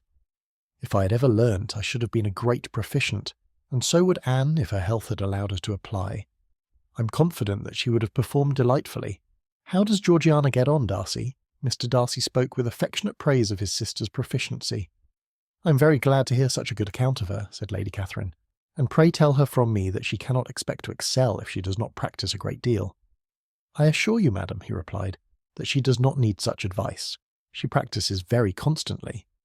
"So much the better. It cannot be done too much. And when I next write to her, I shall charge her not to neglect it on any account. I often tell young ladies that no excellence in music is to be acquired without constant practice. I have told Miss Bennet several times that she will never play really well, unless she practises more, and though Mrs. Collins has no instrument, she's very welcome, as I've often told her, to come to Rosings every day and play on the pianoforte in Mrs. Jenkinson's room. She would be in nobody's way, you know, in that part of the house." Mr. Darcy looked a little ashamed of his aunt's ill-breeding and made no answer. When coffee was over, Colonel Fitzwilliam reminded Elizabeth of having promised to play to him, and she sat down directly to the instrument. He drew a chair near her. Lady Catherine listened to half a song and then talked, as before, to her other nephew, till the latter walked away from her, and moving with his usual deliberation towards the pianoforte, stationed himself so as to command a full view of the fair performer's countenance. Elizabeth saw what he was doing, and at the first convenient pause turned to him with an arch smile and said, "You mean to frighten me, Mr. Darcy, by coming in all this state to hear me. But I will not be alarmed, though your sister does play so well. There is a stubbornness about me that never can bear to be frightened at the will of others. My courage always rises with every attempt to intimidate me." "I shall not say that you are mistaken," he replied, "because you could not really believe me to entertain any design of alarming you, and I have had the pleasure of your acquaintance long enough to know that you find great enjoyment in occasionally professing opinions, which, in fact, are not your own." Elizabeth laughed heartily at this picture of herself, and said to Colonel Fitzwilliam, "Your cousin will give you a very pretty notion of me, and teach you not to believe a word I say. I'm particularly unlucky in meeting with a person so well able to expose my real character, in a part of the world where I had hoped to pass myself off with some degree of credit. Indeed, Mr. Darcy, it is very ungenerous in you to mention all that you knew to my disadvantage in Hertfordshire, and, give me leave to say, very impolitic too, for it is provoking me to retaliate, and such things may come out as will shock your relations to hear. "I am not afraid of you," said he smilingly. "Pray let me hear what you have to accuse him of," cried Colonel Fitzwilliam. "I should like to know how he behaves among strangers." "You shall hear then, but prepare for something very dreadful. The first time of my ever seeing him in Hertfordshire, you must know, was at a ball, and at this ball what do you think he did? He danced only 4 dances. I'm sorry to pain you, but so it was. He danced only 4 dances, though gentlemen were scarce, and to my certain knowledge more than one young lady was sitting down in want of a partner. Mr. Darcy, you cannot deny the fact. I had not at that time the honour of knowing any lady in the assembly beyond my own party. True, and nobody can ever be introduced in a ballroom. Well, Colonel Fitzwilliam, what do I play next? My fingers wait your orders." "Perhaps," said Darcy, "I should have judged better had I sought an introduction, but I'm ill qualified to recommend myself to strangers." "Shall we ask your cousin the reason of this?" said Elizabeth, still addressing Colonel Fitzwilliam. "Shall we ask him why a man of sense and education, and who has lived in the world, is ill qualified to recommend himself to strangers?" "I can answer your question," said Fitzwilliam, "without applying to him. It is because he will not give himself the trouble." "I certainly have not the talent which some people possess," said Darcy, "of conversing easily with those I have never seen before. I cannot catch their tone of conversation, or appear interested in their concerns, as I often see done." "My fingers," said Elizabeth, "do not move over this instrument in the masterly manner which I see so many women's do. They have not the same force or rapidity, and do not produce the same expression. But then I have always supposed it to be my own fault, because I would not take the trouble of practising. It is not that I do not believe my fingers as capable as any other woman's of superior execution." Darcy smiled and said, "You're perfectly right. You've employed your time much better. No one admitted to the privilege of hearing you can think anything wanting. We neither of us perform to strangers." Here they were interrupted by Lady Catherine, who called out to know what they were talking of. Elizabeth immediately began playing again. Lady Catherine approached, and after listening for a few minutes, said to Darcy, "Miss Bennet would not play at all amiss if she practised more, and could have the advantage of a London master. She has a very good notion of fingering, though her taste is not equal to Anne's. Anne would have been a delightful performer had her health allowed her to learn." Elizabeth looked at Darcy to see how cordially he assented to his cousin's praise, but neither at that moment nor at any other could she discern any symptom of love, and from the whole of his behaviour to Mr. Bourg she derived this comfort for Miss Bingley, that he might have been just as likely to marry her had she been his relation. Lady Catherine continued her remarks on Elizabeth's performance, mixing with them many instructions on execution and taste. Elizabeth received them with all the forbearance of civility, and at the request of the gentleman remained at the instrument till her ladyship's carriage was ready to take them all home. Chapter 32. Elizabeth was sitting by herself the next morning, and writing to Jane, while Mrs. Collins and Maria were gone on business into the village, when she was startled by a ring at the door, the certain signal of a visitor. As she had heard no carriage, she thought it not unlikely to be Lady Catherine, and under that apprehension was putting away her half-finished letter, that she might escape all impertinent questions, when the door opened, and to her very great surprise, Mr. Darcy, and Mr. Darcy only, entered the room. He seemed astonished too on finding her alone, and apologised for his intrusion by letting her know that he had understood all the ladies to be within. They then sat down, and when her inquiries after Rosings were made, seemed in danger of sinking into total silence. It was absolutely necessary, therefore, to think of something, and in this emergency, recollecting when she had seen him last in Hertfordshire, and feeling curious to know what he would say on the subject of their hasty departure, she observed, "How very suddenly you all quitted Netherfield last November, Mr. Darcy. It must have been a most agreeable surprise to Mr. Bingley to see you all after him so soon, for if I recollect right, he went but the day before. He and his sisters were well, I hope, when you left London?" "Perfectly so, I thank you." She found that she was to receive no other answer, and after a short pause added, "I think I have understood that Mr. Bingley has not much idea of ever returning to Netherfield again. I've never heard him say so, but it is probable that he may spend very little of his time there in future. He has many friends, and he is at a time of life when friends and engagements are continually increasing. If he means to be but little at Netherfield, it would be better for the neighbourhood that he should give up the place entirely, for then we might possibly get a settled family there. But perhaps Mr. Bingley did not take the house so much for the convenience of the neighbourhood as for his own, and we must expect him to keep or quit it on the same principle." "I should not be surprised," said Darcy, "if he were to give it up as soon as any eligible purchase offers." Elizabeth made no answer. She was afraid of talking longer of his friend, and having nothing else to say, was now determined to leave the trouble of finding a subject to him. He took the hint and soon began with, "This seems a very comfortable house. Lady Catherine, I believe, did a great deal to it when Mr. Collins first came to Hunsford." "I believe she did, and I am sure she could not have bestowed her kindness on a more grateful object." "Mr. Collins appears very fortunate in his choice of a wife." "Yes, indeed. His friends may well rejoice in his having met with one of the very few sensible women who would have accepted him, or have made him happy if they had. My friend has an excellent understanding, though I'm not certain that I consider her marrying Mr. Collins as the wisest thing she ever did. She seems perfectly happy, however, and in a prudential light, it is certainly a very good match for her. It must be very agreeable to her to be settled within so easy a distance of her own family and friends. An easy distance, do you call it? It is nearly 50 miles. And what is 50 miles of good road? Little more than half a day's journey. Yes, I call it a very easy distance." "I should never have considered the distance as one of the advantages of the match," cried Elizabeth. "I should never have said Mrs. Collins was settled near her family. It is a proof of your own attachment to Hertfordshire. Anything beyond the very neighbourhood of Longbourn, I suppose, would appear far." As he spoke, there was a sort of smile, which Elizabeth fancied she understood. He must be supposing her to be thinking of Jane and Netherfield, and she blushed as she answered, "I do not mean to say that a woman may not be settled too near her family. The far and the near must be relative, and depend on many varying circumstances. Where there is fortune to make the expense of travelling unimportant, distance becomes no evil. But that is not the case here.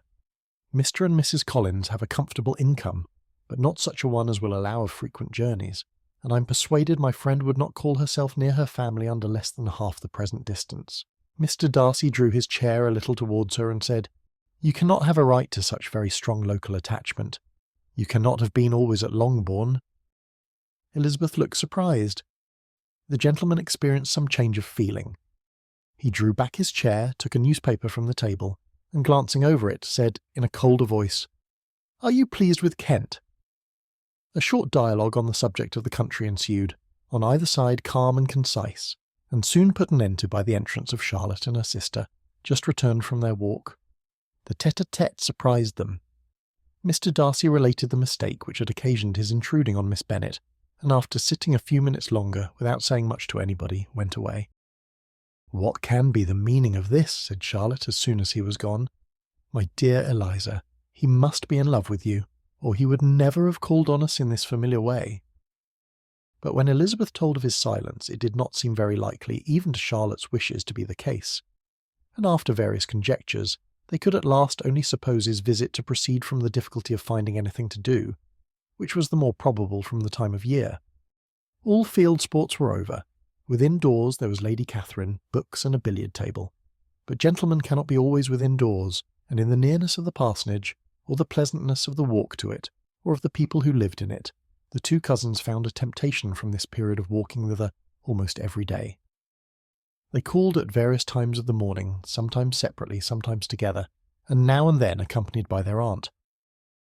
It was plain to them all that Colonel Fitzwilliam came because he had pleasure in their society, a persuasion which of course recommended him still more, and Elizabeth was reminded by her own satisfaction in being with him, as well as by his evident admiration, of her former favourite George Wickham, and though, in comparing them, she saw there was less captivating softness in Colonel Fitzwilliam's manners, she believed he might have the best informed mind.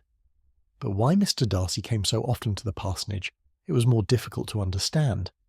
It could not be for society, as he frequently sat there 10 minutes together without opening his lips, and when he did speak it seemed the effect of necessity rather than of choice, a sacrifice to propriety, not a pleasure to himself. He seldom appeared really animated. Mrs. Collins knew not what to make of him. Colonel Fitzwilliam's occasionally laughing at his stupidity proved that he was generally different, which her own knowledge of him could not have told her, and as she would have liked to believe this change the effect of love and the object of that love her friend Eliza, she set herself seriously to work to find it out, She watched him whenever they were at Rosings and whenever he came to Hunsford, but without much success. He certainly looked at her friend a great deal, but the expression of that look was disputable. It was an earnest, steadfast gaze, but she often doubted whether there were much admiration in it, and sometimes it seemed nothing but absence of mind. She had once or twice suggested to Elizabeth the possibility of his being partial to her, but Elizabeth always laughed at the idea, and Mrs. Collins did not think it right to press the subject, from the danger of raising expectations which might only end in disappointment, for in her opinion it admitted not of a doubt that all her friend's dislike would vanish if she could suppose him to be in her power. In her kind schemes for Elizabeth, she sometimes planned her marrying Colonel Fitzwilliam. He was, beyond comparison, the pleasantest man. He certainly admired her, and his situation in life was most eligible. But to counterbalance these advantages, Mr. Darcy had considerable patronage in the church, and his cousin could have none at all. Chapter 33. More than once did Elizabeth, in her ramble within the park, unexpectedly meet Mr. Darcy. She felt all the perverseness of the mischance that should bring him where no one else was brought, and to prevent its ever happening again, took care to inform him at first that it was a favourite haunt of hers. How it could occur a second time, therefore, was very odd. Yet it did, and even the third. It seemed like wilful ill-nature, or a voluntary penance. For on these occasions it was not merely a few formal inquiries and an awkward pause and then away, but he actually thought it necessary to turn back and walk with her. He never said a great deal, nor did she give herself the trouble of talking or of listening much. But it struck her in the course of their third rencounter that he was asking some odd, unconnected questions about her pleasure in being at Hunsford, her love of solitary walks, and her opinion of Mr. and Mrs. Collins's happiness, and that in speaking of Rosings, and her not perfectly understanding the house, he seemed to expect that whenever she came into Kent again, she would be staying there too. His words seemed to imply it. Could he have Colonel Fitzwilliam in his thoughts? She supposed if he meant anything, he must mean an allusion to what might arise in that quarter. It distressed her a little, and she was quite glad to find herself at the gate in the Palais opposite the parsonage. She was engaged one day, as she walked, in reperusing Jane's last letter, and dwelling on some passages which proved that Jane had not written in spirits, when, instead of being again surprised by Mr. Darcy, she saw, on looking up, that Colonel Fitzwilliam was meeting her. Putting away the letter immediately and forcing a smile, she said, "I did not know before that you ever walked this way." "I have been making the tour of the park," he replied, "as I generally do every year, and intended to close it with a call at the parsonage. Are you going much farther?" "No, I should have turned in a moment." And accordingly she did turn, and they walked towards the parsonage together. "Do you certainly leave Kent on Saturday?" said she. "Yes, if Darcy does not put it off again, but I am at his disposal. He arranges the business just as he pleases, and if not able to please himself in the arrangement, he has at least great pleasure in the power of choice. I do not know anybody who seems more to enjoy the power of doing what he likes than Mr. Darcy." "He likes to have his own way very well," replied Colonel Fitzwilliam, "but so we all do. It is only that he has better means of having it than many others, because he is rich, and many others are poor. I speak feelingly. A younger son, you know, must be inured to self-denial and dependence. In my opinion, the younger son of an earl can know very little of either. Now seriously, what have you ever known of self-denial and dependence? When have you been prevented by want of money from going wherever you chose or procuring anything you had a fancy for? These are home questions, and perhaps I cannot say that I have experienced many hardships of that nature, but in matters of greater weight I may suffer from the want of money. Younger sons cannot marry where they like, unless where they like women of fortune, which I think they very often do. Our habits of expense make us too dependent, and there are not many in my rank of life who can afford to marry without some attention to money." "Is this," thought Elizabeth, "meant for me?" And she coloured at the idea, but recovering herself said in a lively tone, "And pray, what is the usual price of an earl's younger son? Unless the elder brother is very sickly, I suppose you would not ask above £50,000. He answered her in the same style. The subject dropped. To interrupt a silence which might make him fancy her affected with what had passed, she soon afterwards said, "I imagine your cousin brought you down with him chiefly for the sake of having somebody at his disposal. I wonder he does not marry, to secure a lasting convenience of that kind. but perhaps his sister does as well for the present, and as she is under his sole care, he may do what he likes with her." "No," said Colonel Fitzwilliam, "that is an advantage which he must divide with me. I am joined with him in the guardianship of Miss Darcy." "Are you indeed? And pray what sort of a guardian do you make? Does your charge give you much trouble? Young ladies of her age are sometimes a little difficult to manage, and if she has the true Darcy spirit, she may like to have her own way." As she spoke, she observed him looking at her earnestly, and the manner in which he immediately asked her why she supposed Miss Darcy likely to give them any uneasiness convinced her that she had somehow or other got pretty near the truth. She directly replied, "You need not be frightened. I never heard any harm of her, and I dare say she's one of the most tractable creatures in the world. She's a very great favourite with some ladies of my acquaintance, Mrs. Hurst and Miss Bingley. I think I have heard you say that you know them." "I know them a little. Their brother is a pleasant gentlemanlike man. He is a great friend of Darcy's." "Oh, yes," said Elizabeth dryly. "Mr. Darcy is uncommonly kind to Mr. Bingley, and takes a prodigious deal of care of him." "Care of him?" "Yes, I really believe Darcy does take care of him in those points where he most wants care. From something that he told me in our journey hither, I have reason to think Bingley very much indebted to him. But I ought to beg his pardon, for I have no right to suppose that Bingley was the person meant. It was all conjecture." "What is it you mean?" "It is a circumstance which Darcy, of course, could not wish to be generally known, because if it were to get round to the lady's family it would be an unpleasant thing. You may depend upon my not mentioning it. And remember that I have not much reason for supposing it to be Bingley. What he told me was merely this, that he congratulated himself on having lately saved a friend from the inconveniences of a most imprudent marriage, but without mentioning names or any other particulars, and I only suspected it to be Bingley from believing him the kind of young man to get into a scrape of that sort, and from knowing them to have been together the whole of last summer." "Did Mr. Darcy give you his reasons for this interference?" "I understood that there were some very strong objections against the lady." "And what arts did he use to separate them?" "He did not talk to me of his own arts," said Fitzwilliam, smiling. "He only told me what I have now told you." Elizabeth made no answer and walked on, her heart swelling with indignation. After watching her a little, Fitzwilliam asked her why she was so thoughtful. "I'm thinking of what you have been telling me," said she. "Your cousin's conduct does not suit my feelings. Why was he to be the judge? You're rather disposed to call his interference officious. I do not see what right Mr. Darcy had to decide on the propriety of his friend's inclination, or why, upon his own judgment alone, he was to determine and direct in what manner that friend was to be happy. But," she continued, recollecting herself, "as we know none of the particulars, it is not fair to condemn him. It is not to be supposed that there was much affection in the case." "That is not an unnatural surmise," said Fitzwilliam, "but it is lessening the honour of my cousin's triumph very sadly." This was spoken jestingly, but it appeared to her so just a picture of Mr. Darcy that she would not trust herself with an answer, and therefore, abruptly changing the conversation, talked on in different matters till they reached the parsonage. There, shut into her own room, as soon as their visitor left them, she could think without interruption of all that she had heard. It was not to be supposed that any other people could be meant than those with whom she was connected. There could not exist in the world two men over whom Mr. Darcy could have such boundless influence. That he had been concerned in the measures taken to separate Mr. Bingley and Jane she had never doubted, but she had always attributed to Miss Bingley the principal design and arrangement of them. If his own vanity, however, did not mislead him, he was the cause, his pride and caprice were the cause, of all that Jane had suffered and still continued to suffer. He had ruined for a while every hope of happiness for the most affectionate, generous heart in the world, and no one could say how lasting an evil he might have inflicted.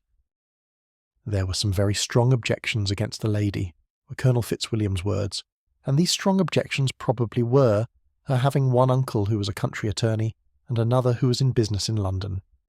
To Jane herself, she exclaimed, there could be no possibility of objection. All loveliness and goodness as she is, her understanding excellent, her mind improved, and her manners captivating. Neither could anything be urged against my father, who, though with some peculiarities, has abilities which Mr. Darcy himself need not disdain, and respectability which he will probably never reach. When she thought of her mother, indeed, her confidence gave way a little, but she would not allow that any objections there had material weight with Mr. Darcy, whose pride, she was convinced, would receive a deeper wound from the want of importance in his friends' connections than from their want of sense. And she was quite decided at last that he had been partly governed by this worst kind of pride, and partly by the wish of retaining Mr. Bingley for his sister. The agitation and tears which the subject occasioned brought on a headache, and it grew so much worse towards the evening that, added to her unwillingness to see Mr. Darcy, it determined her not to attend her cousins to Rosings, where they were engaged to drink tea. Mrs. Collins, seeing that she was really unwell, did not press her to go, and as much as possible prevented her husband from pressing her. But Mr. Collins could not conceal his apprehension of Lady Catherine's being rather displeased by her staying at home. Chapter 34. When they were gone, Elizabeth, as if intending to exasperate herself as much as possible against Mr. Darcy, chose for her employment the examination of all the letters which Jane had written to her since her being in Kent. They contained no actual complaint, nor was there any revival of past occurrences, or any communication of present suffering, but in all, and in almost every line of each, there was a want of that cheerfulness which had been used to characterize her style, and which, proceeding from the serenity of a mind at ease with itself, and kindly disposed towards everyone, had been scarcely ever clouded. Elizabeth noticed every sentence conveying the idea of uneasiness, with an attention which it had hardly received on the first perusal. Mr. Darcy's shameful boast of what misery he had been able to inflict gave her a keener sense of her sister's sufferings. It was some consolation to think that his visit to Rosings was to end on the day after the next, and a still greater that in less than a fortnight she should herself be with Jane again, and enabled to contribute to the recovery of her spirits by all that affection could do. She could not think of Darcy's leaving Kent without remembering that his cousin was to go with him, but Colonel Fitzwilliam had made it clear that he had no intentions at all, and agreeable as he was, she did not mean to be unhappy about him. While settling this point, she was suddenly roused by the sound of the door-bell, and her spirits were a little fluttered by the idea of its being Colonel Fitzwilliam himself, who had once before called late in the evening, and might now come to inquire particularly after her. But this idea was soon banished, and her spirits were very differently affected, when, to her utter amazement, she saw Mr. Darcy walk into the room. In a hurried manner he immediately began an inquiry after her health, imputing his visit to a wish of hearing that she were better. She answered him with cold civility. He sat down for a few moments, and then getting up walked about the room. Elizabeth was surprised, but said not a word. After a silence of several minutes, he came towards her in an agitated manner, and thus began. "In vain have I struggled. It will not do. My feelings will not be repressed. You must allow me to tell you how ardently I admire and love you." Elizabeth's astonishment was beyond expression. She stared, coloured, doubted, and was silent. This he considered sufficient encouragement, and the avowal of all that he felt and had long felt for her immediately followed. He spoke well, but there were feelings besides those of the heart to be detailed, and he was not more eloquent on the subject of tenderness than of pride. His sense of her inferiority, of its being a degradation, of the family obstacles which judgment had always opposed to inclination, were dwelt on with a warmth which seemed due to the consequence he was wounding, but was very unlikely to recommend his suit. In spite of her deeply rooted dislike, she could not be insensible to the compliment of such a man's affection, and though her intentions did not vary for an instant, she was at first sorry for the pain he was to receive. Till roused to resentment by his subsequent language, she lost all compassion in anger. She tried, however, to compose herself to answer him with patience, when he should have done. He concluded with representing to her the strength of that attachment which, in spite of all his endeavours, he had found impossible to conquer, and with expressing his hope that it would now be rewarded by her acceptance of his hand. As he said this, she could easily see that he had no doubt of a favourable answer. He spoke of apprehension and anxiety, but his countenance expressed real security. Such a circumstance could only exasperate farther, and when he ceased, the colour rose into her cheeks, and she said, "In such cases as this, it is, I believe, the established mode to express a sense of obligation for the sentiments avowed, however unequally they may be returned. It is natural that obligation should be felt, and if I could feel gratitude, I would now thank you. But I cannot. I've never desired your good opinion, and you have certainly bestowed it most unwillingly. I'm sorry to have occasioned pain to anyone. It has been most unconsciously done, however, and I hope will be of short duration. The feelings which you tell me have long prevented the acknowledgement of your regard can have little difficulty in overcoming it after this explanation." Mr. Darcy, who was leaning against the mantelpiece with his eyes fixed on her face, seemed to catch her words with no less resentment than surprise.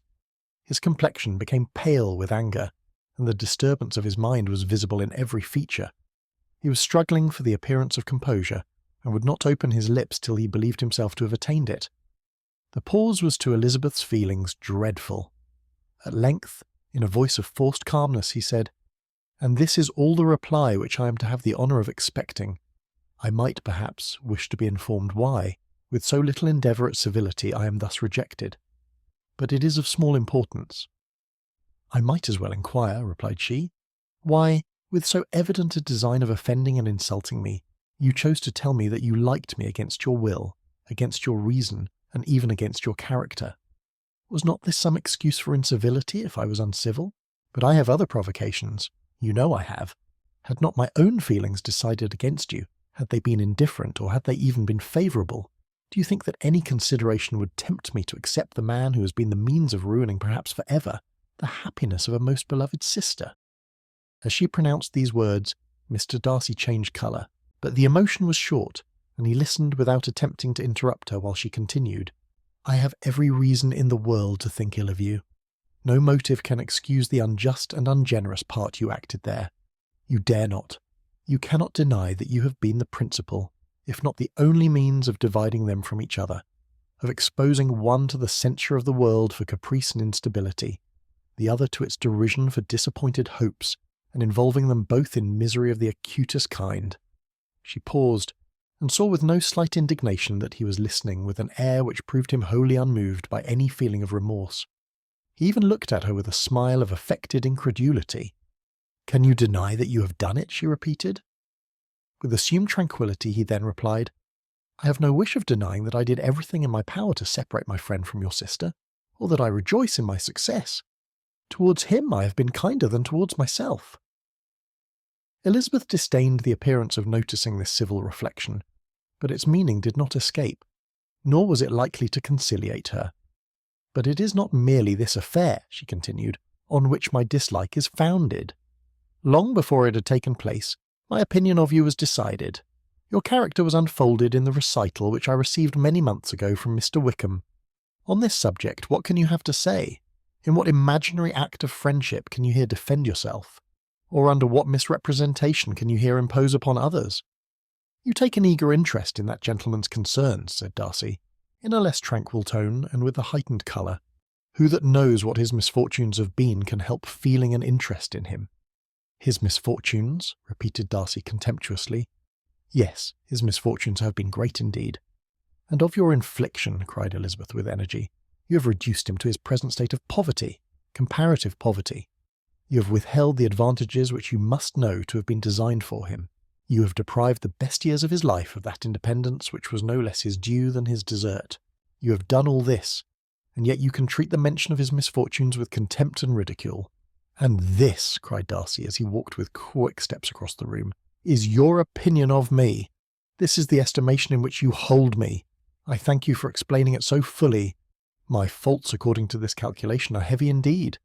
But perhaps," added he, stopping in his walk and turning towards her, "these offences might have been overlooked, had not your pride been hurt by my honest confession of the scruples that had long prevented my forming any serious design. These bitter accusations might have been suppressed, had I with greater policy concealed my struggles, and flattered you into the belief of my being impelled by unqualified, unalloyed inclination. By reason, by reflection, by everything. But disguise of every sort is my abhorrence. Nor am I ashamed of the feelings I related. They were natural and just. Could you expect me to rejoice in the inferiority of your connections, to congratulate myself on the hope of relations whose condition in life is so decidedly beneath my own?" Elizabeth felt herself growing more angry every moment, yet she tried to the utmost to speak with composure when she said, "You're mistaken, Mr. Darcy, if you suppose that the mode of your declaration affected me in any other way than as it spared me the concern which I might have felt in refusing you, had you behaved in a more gentlemanlike manner." She saw him start at this, but he said nothing, and she continued, You could not have made me the offer of your hand in any possible way that would have tempted me to accept it." Again his astonishment was obvious, and he looked at her with an expression of mingled incredulity and mortification. She went on, "From the very beginning, from the first moment, I may almost say, of my acquaintance with you, your manners impressing me with the fullest belief of your arrogance, your conceit, and your selfish disdain of the feelings of others, were such as to form that groundwork of disapprobation on which succeeding events have built so immovable a dislike, and I had not known you a month before I felt that you were the last man in the world whom I could ever be prevailed on to marry. You have said quite enough, madam.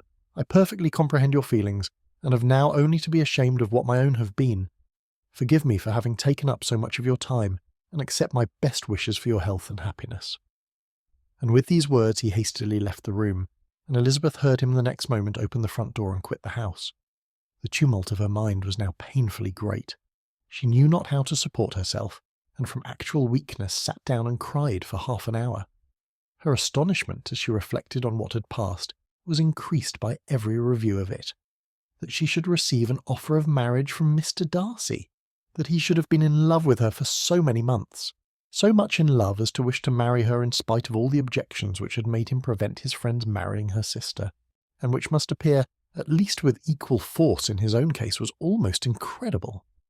It was gratifying to have inspired unconsciously so strong an affection, but his pride, his abominable pride, his shameless avowal of what he had done with respect to Jane, his unpardonable assurance in acknowledging, though he could not justify it, and the unfeeling manner which he had mentioned Mr. Wickham, his cruelty towards whom he had not attempted to deny, soon overcame the pity which the consideration of his attachment had for a moment excited. She continued in very agitating reflections till the sound of Lady Catherine's carriage made her feel how unequal she was to encounter Charlotte's observation, and hurried her away to her room. Chapter 35. Elizabeth awoke the next morning to the same thoughts and meditations which had at length closed her eyes. She could not yet recover from the surprise of what had happened.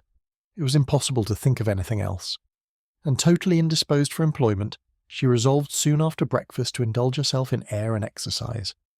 She was proceeding directly to her favourite walk when the recollection of Mr. Darcy's sometimes coming there stopped her, and instead of entering the park she turned up the lane which led her farther from the turnpike road.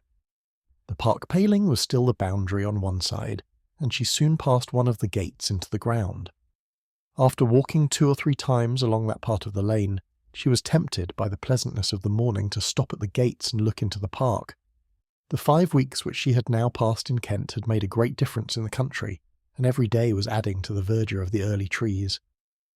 She was on the point of continuing her walk, when she caught a glimpse of a gentleman within the sort of grove which edged the park.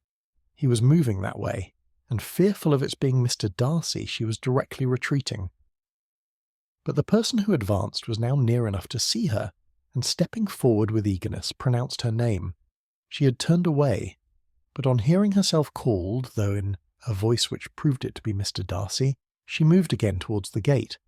He had by that time reached it also, and holding out a letter which she instinctively took, said with a look of haughty composure, "I've been walking in the grove some time, in the hope of meeting you. Will you do me the honour of reading that letter?" And then, with a slight bow, turned again into the plantation, and was soon out of sight. With no expectation of pleasure, but with the strongest curiosity, Elizabeth opened the letter, and to her still increasing wonder, perceived an envelope containing 2 sheets of letter paper, written quite through in a very close hand. The envelope itself was likewise full. Pursuing her way along the lane, she then began it. It was dated from Rosings, at 8 o'clock in the morning, and was as follows: "Be not alarmed, madam, on receiving this letter, by the apprehension of its containing any repetition of those sentiments, or renewal of those offers, which were last night so disgusting to you. I write without any intention of paining you, or humbling myself, by dwelling on wishes, which, for the happiness of both, cannot be too soon forgotten, and the effort which the formation and the perusal of this letter must occasion should have been spared, had not my character required it to be written and read. You must, therefore, pardon the freedom with which I demand your attention. Your feelings, I know, will bestow it unwillingly, but I demand it of your justice. 2 offences of a very different nature, and by no means of equal magnitude, you last night laid to my charge. The first mentioned was that, regardless of the sentiments of either, I had detached Mr. Bingley from your sister, and the other, that I had, in defiance of various claims, in defiance of honour and humanity, ruined the immediate prosperity and blasted the prospects of Mr. Wickham. Wilfully and wantonly to have thrown off the companion of my youth, the acknowledged favourite of my father, a young man who had scarcely any other dependence than on our patronage, and who had been brought up to expect its exertion, would be a depravity to which the separation of two young persons, whose affection could be the growth of only a few weeks, could bear no comparison. But from the severity of that blame which was last night so liberally bestowed, respecting each circumstance, I shall hope to be in future secured, when the following account of my actions and their motives has been read. If, in the explanation of them, which is due to myself, I am under the necessity of relating feelings which may be offensive to yours, I can only say that I am sorry. The necessity must be obeyed, and further apology would be absurd. I had not been long in Hertfordshire before I saw, in common with others, that Bingley preferred your elder sister to any other young woman in the country. But it was not till the evening of the dance at Netherfield that I had any apprehension of his feeling a serious attachment. I had often seen him in love before. At that ball, while I had the honour of dancing with you, I was first made acquainted by Sir William Lucas's accidental information that Bingley's attentions to your sister had given rise to a general expectation of their marriage. He spoke of it as a certain event, of which the time alone could be undecided. From that moment I observed my friend's behaviour attentively, and I could then perceive that his partiality for Miss Bennet was beyond what I had ever witnessed in him. Your sister I also watched. Her look and manners were open, cheerful, and engaging as ever, but without any symptom of peculiar regard, and I remained convinced from the evening's scrutiny that though she received his attentions with pleasure, she did not invite them by any participation of sentiment. If you have not been mistaken here, I must have been in an error. Your superior knowledge of your sister must make the latter probable.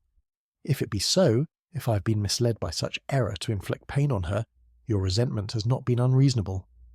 But I shall not scruple to assert that the serenity of your sister's countenance and air was such as might have given the most acute observer a conviction that, however amiable her temper, her heart was not likely to be easily touched. That I was desirous of believing her indifferent is certain, but I will venture to say that my investigations and decisions are not usually influenced by my hopes or fears. I did not believe her to be indifferent because I wished it. I believed it on impartial conviction, as truly as I wished it in reason.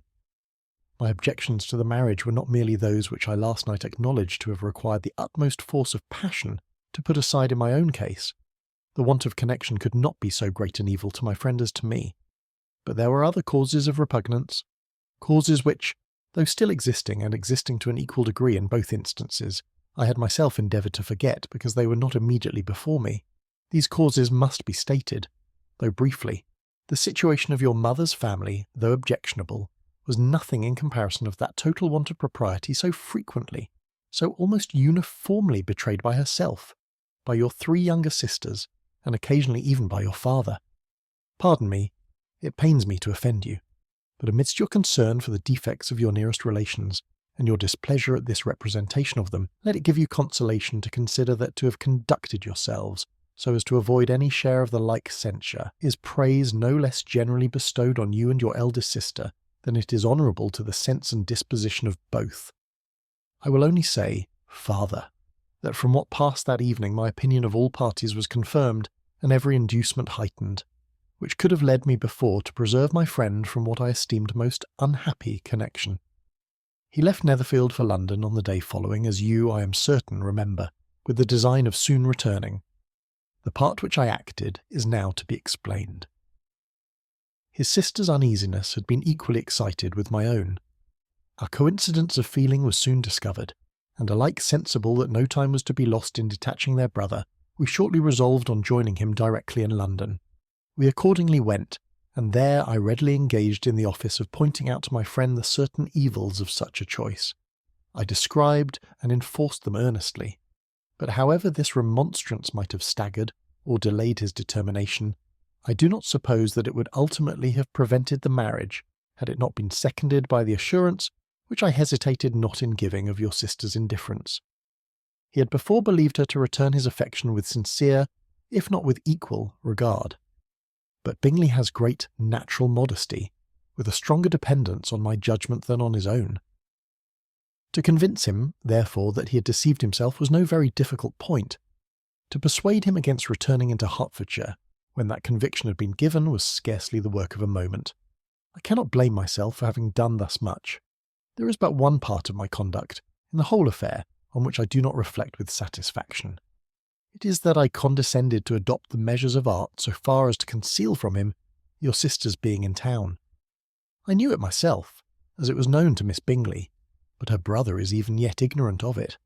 That they might have met without ill consequence is perhaps probable, but his regard did not appear to me enough extinguished for him to see her without some danger.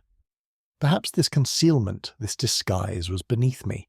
It is done, however, and it was done for the best. On this subject I have nothing more to say, no other apology to offer. If I've wounded your sister's feelings, it was unknowingly done, and though the motives which governed me may to you very naturally appear insufficient, I have not yet learnt to condemn them.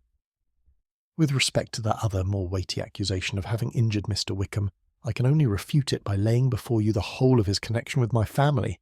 Of what he has particularly accused me I am ignorant, but of the truth of what I shall relate I can summon more than one witness of undoubted veracity.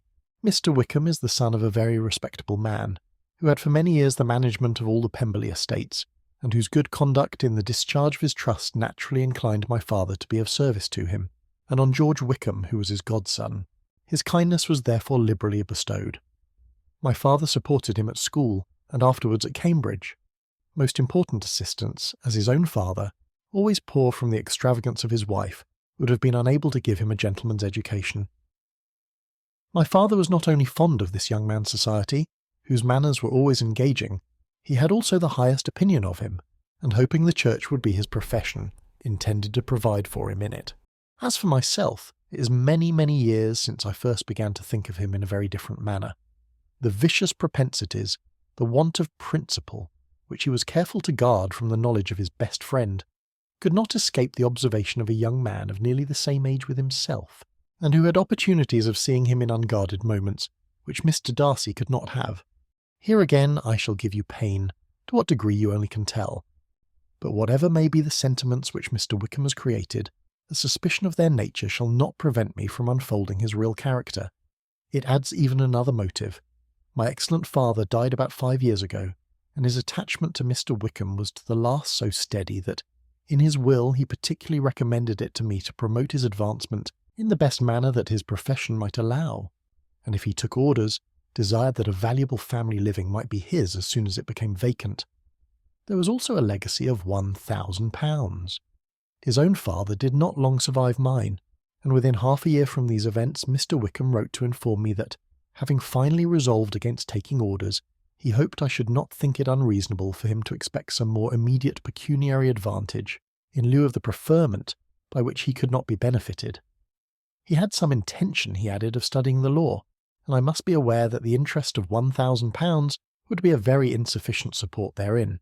I rather wished than believed him to be sincere, but at any rate was perfectly ready to accede to his proposal. I knew that Mr. Wickham ought not to be a clergyman. The business was therefore soon settled. He resigned all claim to assistance in the church, were it possible that he could ever be in a situation to receive it, and accepted in return £3,000. All connection between us seemed now dissolved. I thought too ill of him to invite him to Pemberley, or admit his society in town. In town, I believe, he chiefly lived, but his studying the law was a mere pretence, and being now free from all restraint, his life was a life of idleness and dissipation. For about 3 years I heard little of him, but on the decease of the incumbent of the living, which had been designed for him, he applied to me again by letter for the presentation. His circumstances, he assured me, and I had no difficulty in believing it, were exceedingly bad. He had found the law a most unprofitable study, and was now absolutely resolved on being ordained if I would present him to the living in question, of which he trusted there could be little doubt, as he was well assured that I had no other person to provide for, and I could not have forgotten my revered father's intentions. You will hardly blame me for refusing to comply with this entreaty, or for resisting every repetition of it. His resentment was in proportion to the distress of his circumstances, and he was doubtless as violent in his abuse of me to others as in his reproaches to myself. After this period, every appearance of acquaintance was dropped. How he lived, I know not. But last summer he was again most painfully obtruded on my notice. I must now mention a circumstance which I would wish to forget myself, and which no obligation less than the present should induce me to unfold to any human being. Having said thus much, I feel no doubt of your secrecy. My sister, who is more than 10 years my junior, was left to the guardianship of my mother's nephew, Colonel Fitzwilliam, and myself. About a year ago, she was taken from school, and an establishment formed for her in London, and last summer she went with the lady who presided over it to Ramsgate, and thither also went Mr. Wickham, undoubtedly by design, for there proved to have been a prior acquaintance between him and Mrs. Young, in whose character we were most unhappily deceived, and by her connivance and aid he so far recommended himself to Georgiana, whose affectionate heart retained a strong impression of his kindness to her as a child, that she was persuaded to believe herself in love and to consent to an elopement. She was then but 15, which must be her excuse, and after stating her imprudence, I am happy to add that I owed the knowledge of it to herself. I joined them unexpectedly a day or two before the intended elopement, and then Georgiana, unable to support the idea of grieving and offending a brother whom she almost looked up to as a father, acknowledged the whole to me. You may imagine what I felt and how I acted. Regard for my sister's credit and feelings prevented any public exposure, but I wrote to Mr. Wickham, who left the place immediately, and Mrs. Young was of course removed from her charge. Mr. Wickham's chief object was unquestionably my sister's fortune, which is £30,000, but I cannot help supposing that the hope of revenging himself on me was a strong inducement. His revenge would have been complete indeed. This, madam, is a faithful narrative of every event in which we have been concerned together, and if you do not absolutely reject it as false, you will, I hope, acquit me henceforth of cruelty towards Mr. Wickham. I know not in what manner, under what form of falsehood, he has imposed on you, but his success is not perhaps to be wondered at, ignorant as you previously were of everything concerning either.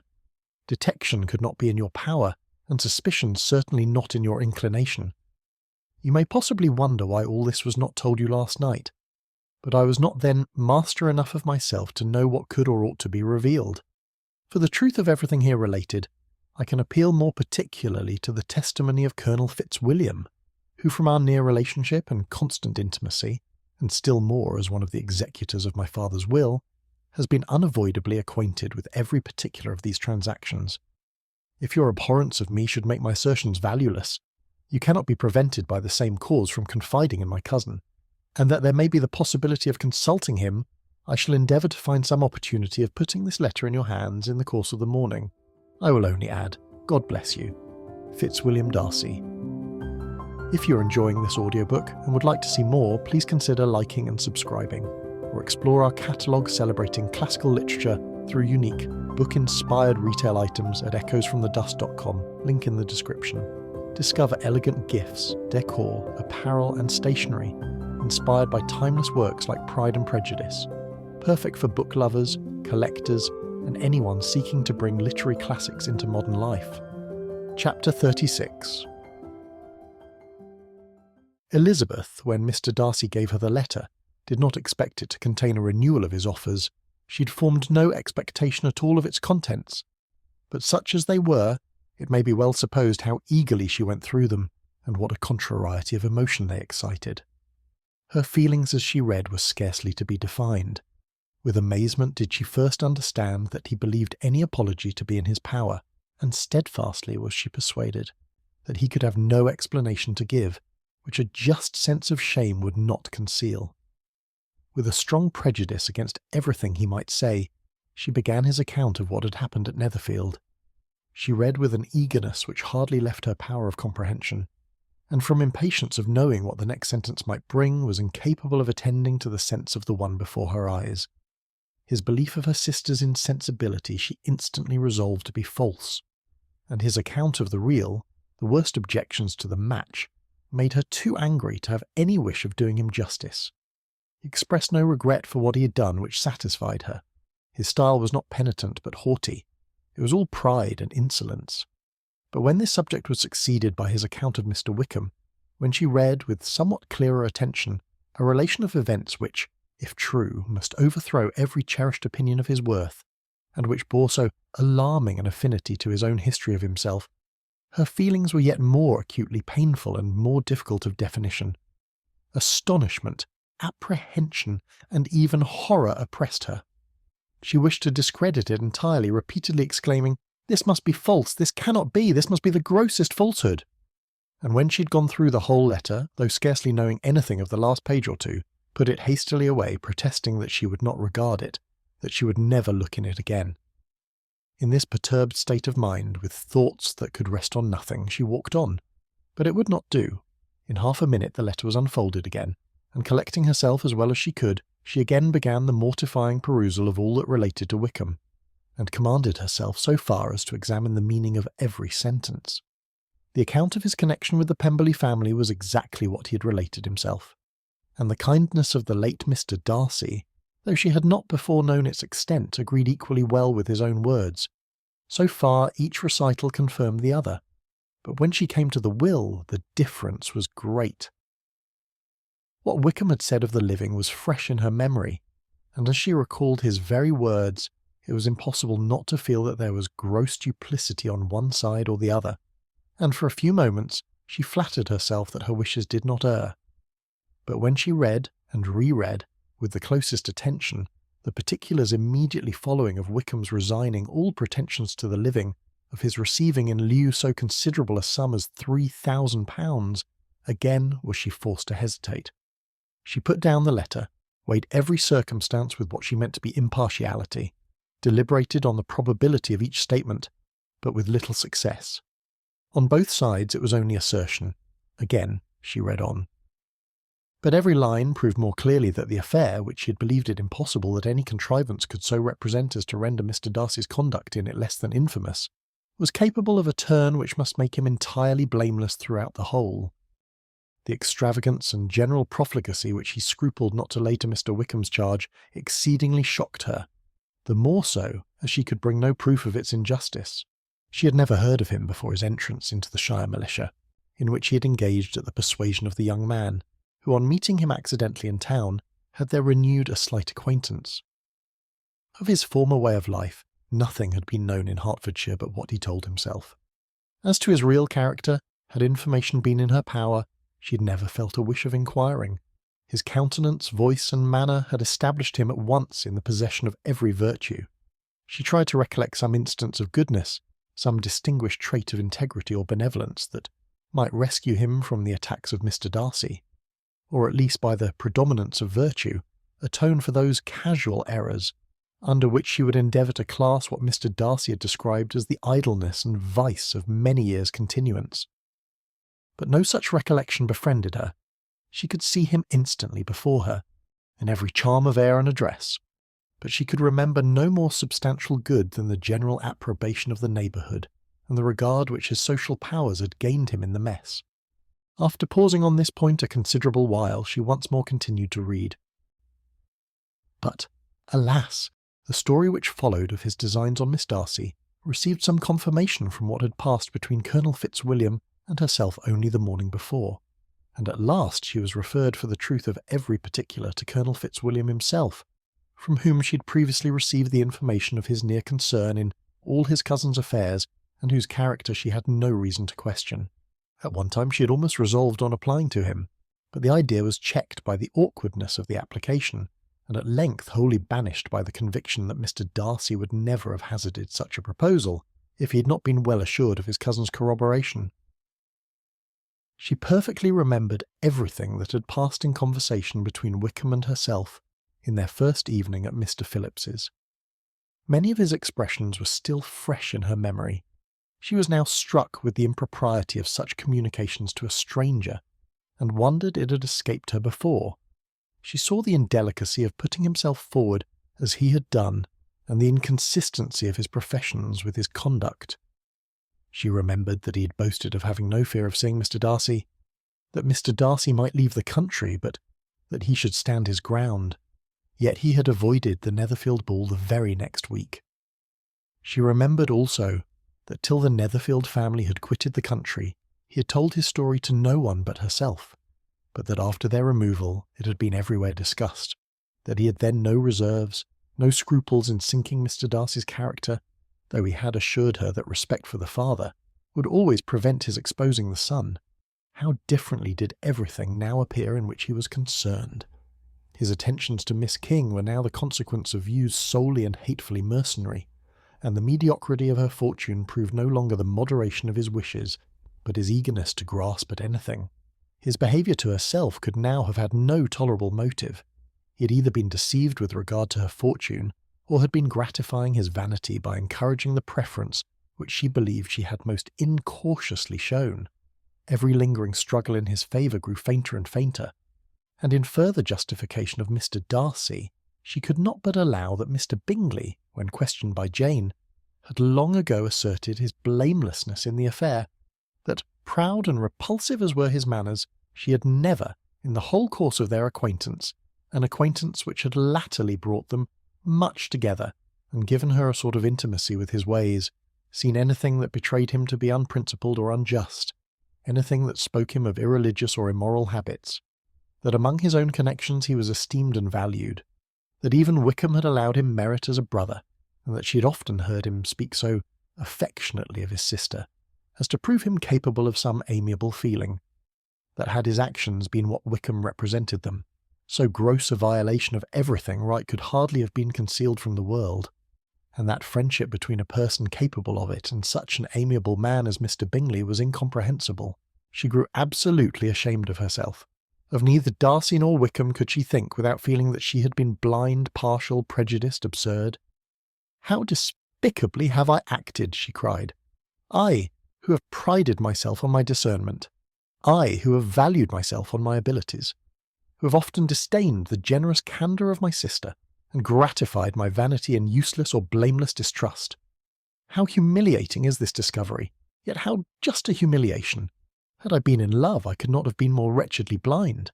But vanity, not love, has been my folly. Pleased with the preference of one, and offended by the neglect of the other, on the very beginning of our acquaintance, I have courted prepossession and ignorance, and driven reason away where either were concerned. Till this moment, I never knew myself." From herself to Jane, from Jane to Bingley, her thoughts were in a line which soon brought to her recollection that Mr. Darcy's explanation there had appeared very insufficient, and she read it again. Widely different was the effect of a second perusal. How could she deny that credit to his assertions in one instance, which she had been obliged to give in the other? He declared himself to have been totally unsuspicious of her sister's attachment, and she could not help remembering what Charlotte's opinion had always been. Neither could she deny the justice of his description of Jane. She felt that Jane's feelings, though fervent, were little displayed, and that there was a constant complacency in her air and manner, not often united with great sensibility. When she came to that part of the letter in which her family were mentioned, in tones of such mortifying yet merited reproach, her sense of shame was severe.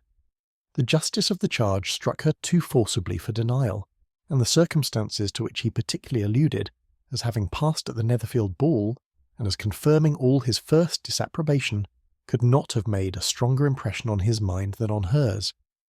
The compliment to herself and her sister was not unfelt.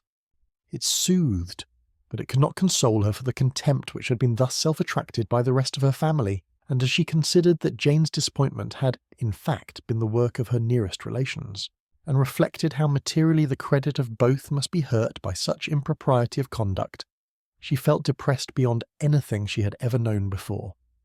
After wandering along the lane for 2 hours, giving way to every variety of thought, reconsidering events, determining probabilities, and reconciling herself as well as she could to a change so sudden and so important, fatigue and a recollection of her long absence made her at length return home, and she entered the house with the wish of appearing cheerful as usual, and the resolution of repressing such reflections as must make her unfit for conversation. She was immediately told that the 2 gentlemen from Rosings had each called during her absence, Mr. Darcy only for a few minutes to take leave, but that Colonel Fitzwilliam had been sitting with them at least an hour, hoping for her return, and almost resolving to walk after her till she could be found. Elizabeth could but just affect concern in missing him. She really rejoiced at it. Colonel Fitzwilliam was no longer an object. She could think only of her letter. Chapter 37. The 2 gentlemen left Rosings the next morning, and Mr. Collins, having been in waiting near the lodges to make them his parting obeisance, was able to bring home the pleasing intelligence of their appearing in very good health, and in as tolerable spirits as could be expected after the melancholy scenes so lately gone through at Rosings. To Rosings he then hastened to console Lady Catherine and her daughter, and on his return brought back, with great satisfaction, a message from her ladyship, importing that she felt herself so dull as to make her very desirous of having them all to dine with her. Elizabeth could not see Lady Catherine without recollecting that, had she chosen it, she might by this time have been presented to her as her future niece, nor could she think without a smile of what her ladyship's indignation would have been. What would she have said? How would she have behaved? Were the question with which she amused herself. Their first subject was the diminution of the Rosings party. "I assure you, I feel it exceedingly," said Lady Catherine. "I believe nobody feels the loss of friends so much as I do, but I am particularly attached to these young men, and know them to be so much attached to me. They were excessively sorry to go, but so they always are." The dear Colonel rallied his spirits tolerably till just at last, but Darcy seemed to feel it most acutely, more, I think, than last year. His attachment to Rosings certainly increases. Mr. Collins had a compliment and an allusion to throw in here, which were kindly smiled on by the mother and daughter. Lady Catherine observed after dinner that Miss Bennet seemed out of spirits, and immediately accounting for it herself, by supposing that she did not like to go home again so soon, she added, "But if that is the case, you must write to your mother to beg that you may stay a little longer. Mrs. Collins will be very glad of your company, I am sure." "I am much obliged to your ladyship for your kind invitation," replied Elizabeth, "but it is not in my power to accept it. I must be in town next Saturday."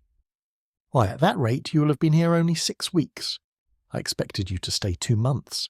I told Mrs. Collins so before you came. There can be no occasion for your going so soon. Mrs. Bennet could certainly spare you for another fortnight." "But my father cannot. He wrote last week to hurry my return." "Oh, your father of course may spare you if your mother can.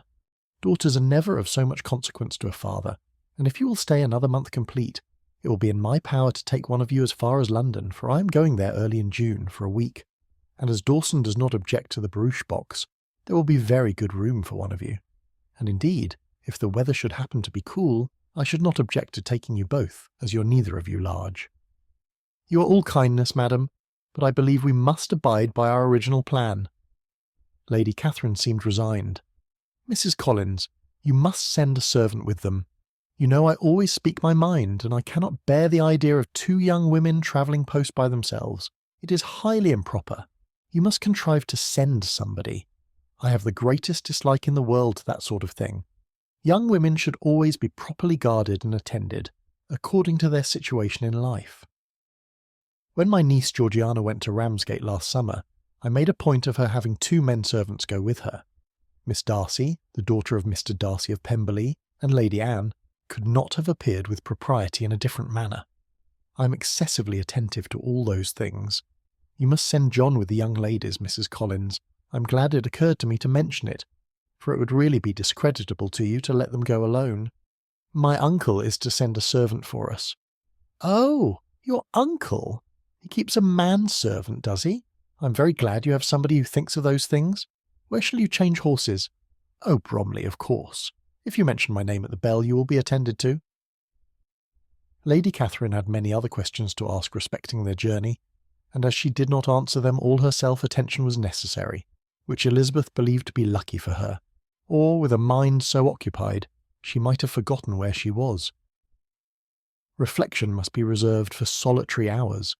Whenever she was alone, she gave way to it as the greatest relief, and not a day went by without a solitary walk, in which she might indulge in all the delight of unpleasant recollections. Mr. Darcy's letter she was in a fair way of soon knowing by heart. She studied every sentence, and her feelings towards its writer were at times widely different.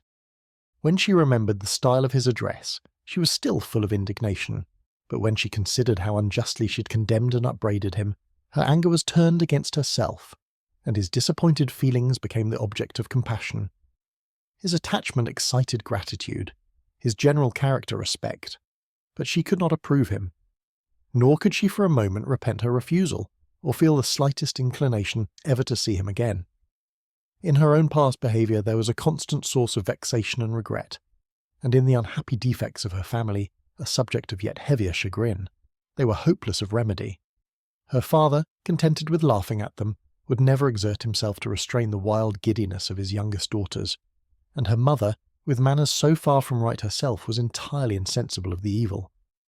Elizabeth had frequently united with Jane in an endeavour to check the imprudence of Catherine and Lydia, but while they were supported by their mother's indulgence, what chance could there be of improvement? Catherine, weak-spirited, irritable, and completely under Lydia's guidance, had been always affronted by their advice, and Lydia, self-willed and careless, would scarcely give them a hearing. They were ignorant, idle, and vain. While there was an officer in Meryton, they would flirt with him, and while Meryton was within a walk of Longbourn, they would be going there forever. Anxiety on Jane's behalf was another prevailing concern, and Mr. Darcy's explanation, by restoring Bingley to all her former good opinion, heightened the sense of what Jane had lost. His affection was proved to have been sincere, and his conduct cleared of all blame, unless any could attach to the implicitness of his confidence in his friend. How grievous then was the thought that, of a situation so desirable in every respect, so replete with advantage, so promising for happiness, Jane had been deprived by the folly and indecorum of her own family. When to these recollections was added the development of Wickham's character, it may be easily believed that the happy spirits which had seldom been depressed before were now so much affected as to make it almost impossible for her to appear tolerably cheerful. Their engagements at Rosings were as frequent during the last week of her stay as they had been at first.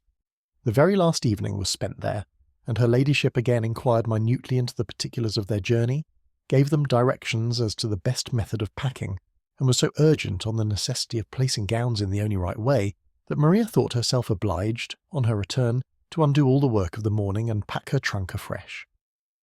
When they parted, Lady Catherine, with great condescension, wished them a good journey and invited them to come to Hunsford again next year, and Miss de Bourgh exerted herself so far as to courtesy and hold out her hand to both. Chapter 38. On Saturday morning, Elizabeth and Mr. Collins met for breakfast a few minutes before the others appeared, and he took the opportunity of paying the parting civilities which he deemed indispensably necessary. "I know not, Miss Elizabeth," said he, "whether Mrs. Collins has yet expressed her sense of your kindness in coming to us, but I'm very certain you will not leave the house without receiving her thanks for it. The favour of your company has been much felt, I assure you. We know how little there is to tempt anyone to our humble abode. Our plain manner of living, our small rooms and few domestics, and the little we see of the world, must make Hunsford extremely dull to a young lady like yourself. But I hope you will believe us grateful for the condescension, and that we have done everything in our power to prevent you spending your time unpleasantly." Elizabeth was eager with her thanks and assurances of happiness.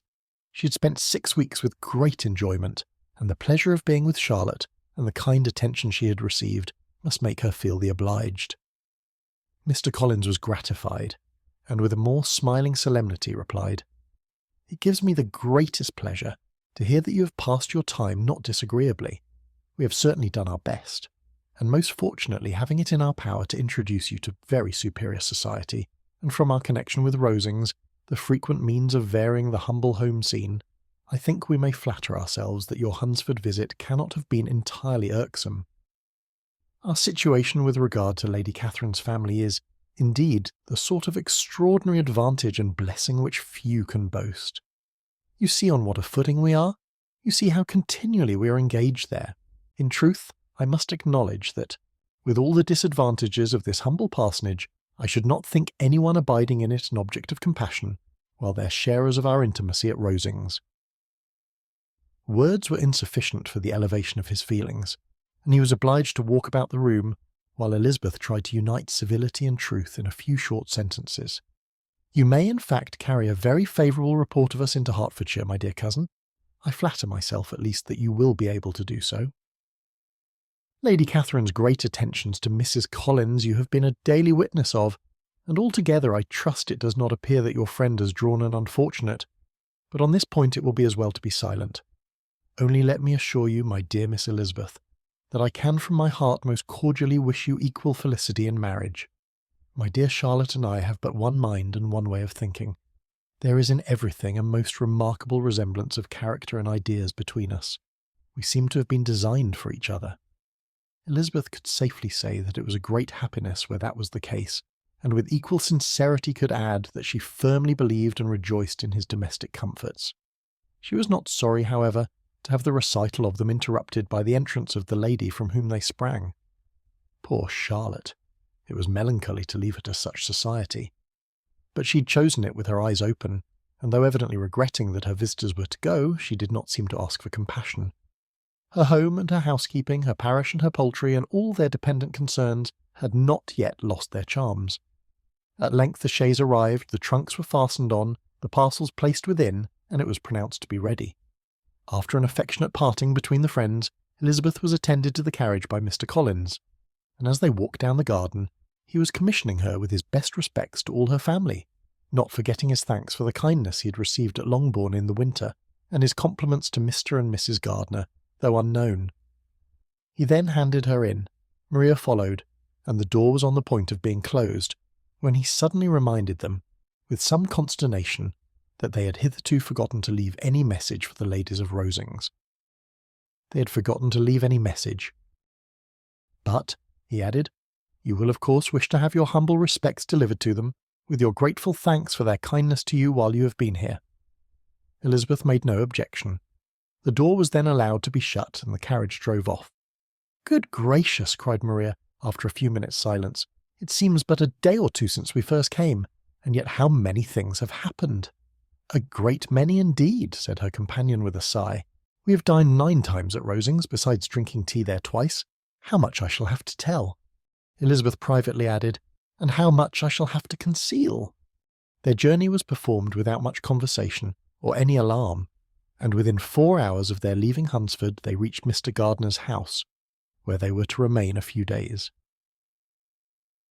Jane looked well, and Elizabeth had little opportunity of studying her spirits, amidst the various engagements which the kindness of her aunt had reserved for them.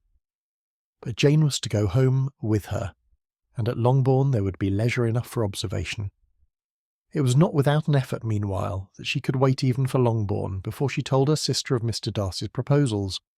To know that she had the power of revealing what would so exceedingly astonish Jane, and must, at the same time, so highly gratify whatever of her own vanity she had not yet been able to reason away, was such a temptation to openness as nothing could have conquered. But the state of indecision in which she remained as to the extent of what she should communicate, and her fear, if she once entered on the subject, of being hurried into repeating something of Bingley, which might only grieve her sister further. Chapter 39. It was the second week in May in which the 3 young ladies set out together from Gracechurch Street for the town of in Hertfordshire, and as they drew near the appointed inn where Mr. Bennet's carriage was to meet them, they quickly perceived, in token of the coachman's punctuality, both Kitty and Lydia looking out of a dining-room upstairs. These 2 girls had been above an hour in the place, happily employed in visiting an opposite milliner, watching the sentinel on guard, and dressing a salad and cucumber. After welcoming their sisters, they triumphantly displayed a table set out with such cold meat as an inn larder usually affords, exclaiming, "Is not this nice? Is not this an agreeable surprise? And we mean to treat you all," added Lydia, "but you must lend us the money, for we have just spent ours at the shop out there." Then showing her purchases, "Look here, I've bought this bonnet. I do not think it is very pretty, but I thought I might as well buy it as not. I shall pull it to pieces as soon as I get home and see if I can make it up any better." And when her sisters abused it as ugly, she added, with perfect unconcern, "Oh, but there were 2 or 3 much uglier in the shop, and when I have bought some prettier coloured satin to trim it with fresh, I think it will be very tolerable. Besides, it will not much signify what one wears this summer after the Shire have left Meryton, and they are going in a fortnight." "Are they indeed?" cried Elizabeth, with the greatest satisfaction. "They are going to be encamped near Brighton, and I do so want Papa to take us all there for the summer. It would be such a delicious scheme, and I dare say would hardly cost anything at all. Mamma would like to go too, of all things. Only think what a miserable summer else we shall have." "Yes," thought Elizabeth, "that would be a delightful scheme indeed, and completely do for us at once. Good heaven, Brighton and a whole camp full of soldiers, to us, who have been overset already by one poor regiment of militia and the monthly balls of Meryton." "Now, I have got some news for you," said Lydia as they sat down to table. "What do you think?" "It is excellent news, capital news, and about a certain person that we all like." Jane and Elizabeth looked at each other, and the waiter was told that he need not stay. Lydia laughed and said, "Aye, that is just like your formality and discretion. You thought the waiter must not hear, as if he cared. I dare say he often hears worse things said than I am going to say. But he is an ugly fellow. I'm glad he's gone. I never saw such a long chin in my life. Well, but now for my news. It is about dear Wickham. Too good for the waiter, is not it? There is no danger of Wickham's marrying Mary King. There's for you. She's gone down to her uncle at Liverpool, gone to stay. Wickham is safe. And Mary King is safe," added Elizabeth. "Safe from a connection imprudent as to fortune. She's a great fool for going away if she liked him." "But I hope there is no strong attachment on either side," said Jane. "I am sure there is not on his. I will answer for it. He never cared 3 straws about her." "Who could about such a nasty little freckled thing?" Elizabeth was shocked to think that, however incapable of such coarseness of expression herself, the coarseness of the sentiment was little other than her own breast had formerly harboured and fancied liberal.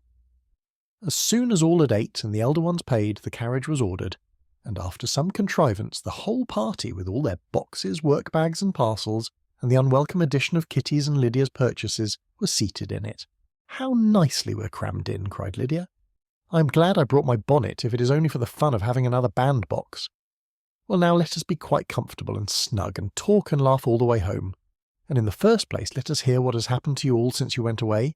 Have you seen any pleasant men? Have you had any flirting? I was in great hopes that one of you would have got a husband before you came back. Jane will be quite an old maid soon, I declare. She's almost 23. Lord, how ashamed I should be of not being married before 23. My Aunt Phillips wants you so to get husbands you can't think. She says Lizzie had better have taken Mr. Collins, but I do not think there would have been any fun in it. Lord, how I should like to be married before any of you, and then I would chaperone you about to all the balls. Dear me, we had such a good piece of fun the other day at Colonel Forster's. Kitty and me were to spend the day there, and Mrs. Forster promised to have a little dance in the evening. By the by, Mrs. Forster and me are such friends. And so she asked the 2 Harringtons to come. But Harriet was ill, and so Pen was forced to come by herself. And then, what do you think we did? We dressed up Chamberlain in woman's clothes, on purpose to pass for a lady. Only think what fun! Not a soul knew of it, but Colonel and Mrs. Forster, and Kitty and me, except my aunt, for we were forced to borrow one of her gowns, and you cannot imagine how well he looked. When Denny and Wickham and Pratt and 2 or 3 more of the men came in, they did not know him in the least. Lord, how I laughed, and so did Mrs. Forster. I thought I should have died, and that made the men suspect something, and then they soon found out what was the matter. With such kind of histories of their parties and good jokes did Lydia, assisted by Kitty's hints and additions, endeavour to amuse her companions all the way to Longbourn. Elizabeth listened as little as she could, but there was no escaping the frequent mention of Wickham's name. Their reception at home was most kind. Mrs. Bennet rejoiced to see Jane in undiminished beauty, and more than once during dinner did Mr. Bennet say voluntarily to Elizabeth, "I'm glad you are come back, Lizzie." Their party in the dining-room was large, for almost all the Lucases came to meet Maria and hear the news, and various were the subjects which occupied them. Lady Lucas was inquiring of Maria, across the table after the welfare and poultry of her eldest daughter. Mrs. Bennet was doubly engaged, on one hand collecting an account of the present fashions from Jane, who sat some way below her, and on the other retailing them all to the younger Miss Lucases, and Lydia, in a voice rather louder than any other person's, was enumerating the various pleasures of the morning to anybody who would hear her. "Oh, Mary," said she, "I wish you had gone with us, for we had such fun." As we went along, Kitty and me drew up all the blinds and pretended there was nobody in the coach, and I should have gone so all the way if Kitty had not been sick. And when we got to the George, I do think we behaved very handsomely, for we treated the other 3 with the nicest cold luncheon in the world, and if you would have gone, we would have treated you too. And then when we came away, it was such fun. I thought we never should have got into the coach. I was ready to die of laughter. And then we were so merry all the way home. We talked and laughed so loud that anybody might have heard us 10 miles off. To this Mary very gravely replied, "Far be it from me, my dear sister, to depreciate such pleasures.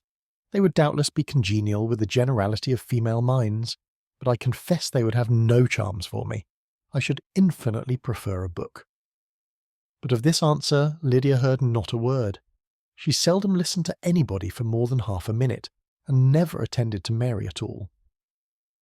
In the afternoon, Lydia was urgent with the rest of the girls to walk to Meryton and see how everybody went on, but Elizabeth steadily opposed the scheme. It should not be said that the Miss Bennets could not be at home half a day before they were in pursuit of the officers. There was another reason too for her opposition. She dreaded seeing Wickham again, and was resolved to avoid it as long as possible. The comfort to her of the regiment's approaching removal was indeed beyond expression. In a fortnight they were to go, and once gone, she hoped there could be nothing more to plague her on his account. She had not been many hours at home before she found that the Brighton scheme, of which Lydia had given them a hint at the inn, was under frequent discussion between her parents. Elizabeth saw directly that her father had not the smallest intention of yielding, but his answers were at the same time so vague and equivocal that her mother, though often disheartened, had never yet despaired of succeeding at last. Chapter 40. Elizabeth's impatience to acquaint Jane with what had happened could no longer be overcome, and at length resolving to suppress every particular in which her sister was concerned, and preparing her to be surprised, she related to her the next morning the chief of the scene between Mr. Darcy and herself. Miss Bennet's astonishment was soon lessened by the strong sisterly partiality, which made any admiration of Elizabeth appear perfectly natural, and all surprise was shortly lost in other feelings. She was sorry that Mr. Darcy should have delivered his sentiments in a manner so little suited to recommend them, but still more was she grieved for the unhappiness which her sister's refusal must have given him. His being so sure of succeeding was wrong, said she, and certainly ought not to have appeared, but consider how much it must increase his disappointment. Indeed, replied Elizabeth, I'm heartily sorry for him, but he has other feelings which will probably soon drive away his regard for me. You do not blame me, however, for refusing him? Blame you? Oh, no. But you blame me for having spoken so warmly of Wickham. No, I do not know that you are wrong in saying what you did, but you will know it when I have told you what happened the very next day. She then spoke of the letter, repeating the whole of its contents as far as they concerned George Wickham. What a stroke was this for poor Jane, who would willingly have gone through the world without believing that so much wickedness existed in the whole race of mankind as was here collected in one individual. Nor was Darcy's vindication, though grateful to her feelings, capable of consoling her for such a discovery. Most earnestly did she labour to prove the probability of error, and seek to clear one without involving the other. This will not do, said Elizabeth. You never will be able to make both of them good for anything. Take your choice, but you must be satisfied with only one. There is but such a quantity of merit between them, just enough to make one good sort of man, and of late it has been shifting about pretty much. For my part, I am inclined to believe it all Mr. Darcy's, but you shall do as you choose. It was some time, however, before a smile could be extorted from Jane. I do not know when I have been more shocked, said she. Wickham's so very bad. It is almost past belief. And poor Mr. Darcy. Dear Lizzie, only consider what he must have suffered. Such a disappointment. And with the knowledge of your ill opinion too, and having to relate such a thing of his sister. It is really too distressing. I'm sure you must feel it so. Oh no. My regret and compassion are all done away by seeing you so full of both. I know you will do him such ample justice that I am growing every moment more unconcerned and indifferent. Your profusion makes me saving, and if you lament over him much longer, my heart will be as light as a feather. Poor Wickham! There is such an expression of goodness in his countenance, such an openness and gentleness in his manner. There certainly was some great mismanagement in the education of those two young men. One has got all the goodness, and the other all the appearance of it. I never thought Mr. Darcy so deficient in the appearance of it as you used to do. And yet I meant to be uncommonly clever in taking so decided a dislike to him, without any reason. It is such a spur to one's genius, such an opening for wit to have a dislike of that kind. One may be continually abusive without saying anything just, but one cannot be always laughing at a man without now and then stumbling on something witty. Lizzie, when you first read that letter, I'm sure you could not treat the matter as you do now. Indeed, I could not. I was uncomfortable enough. I was very uncomfortable. I may say unhappy, and with no one to speak to of what I felt, no Jane to comfort me, and say that I had not been so very weak and vain and nonsensical as I knew I had. Oh, how I wanted you! How unfortunate that you should have used such very strong expressions in speaking of Wickham to Mr. Darcy, for now they do appear wholly undeserved. Certainly, but the misfortune of speaking with bitterness is a most natural consequence of the prejudices I had been encouraging. There is one point on which I want your advice. I want to be told whether I ought or ought not to make our acquaintance in general understand Wickham's character." Miss Bennet paused a little, and then replied, "Surely there can be no occasion for exposing him so dreadfully. What is your own opinion?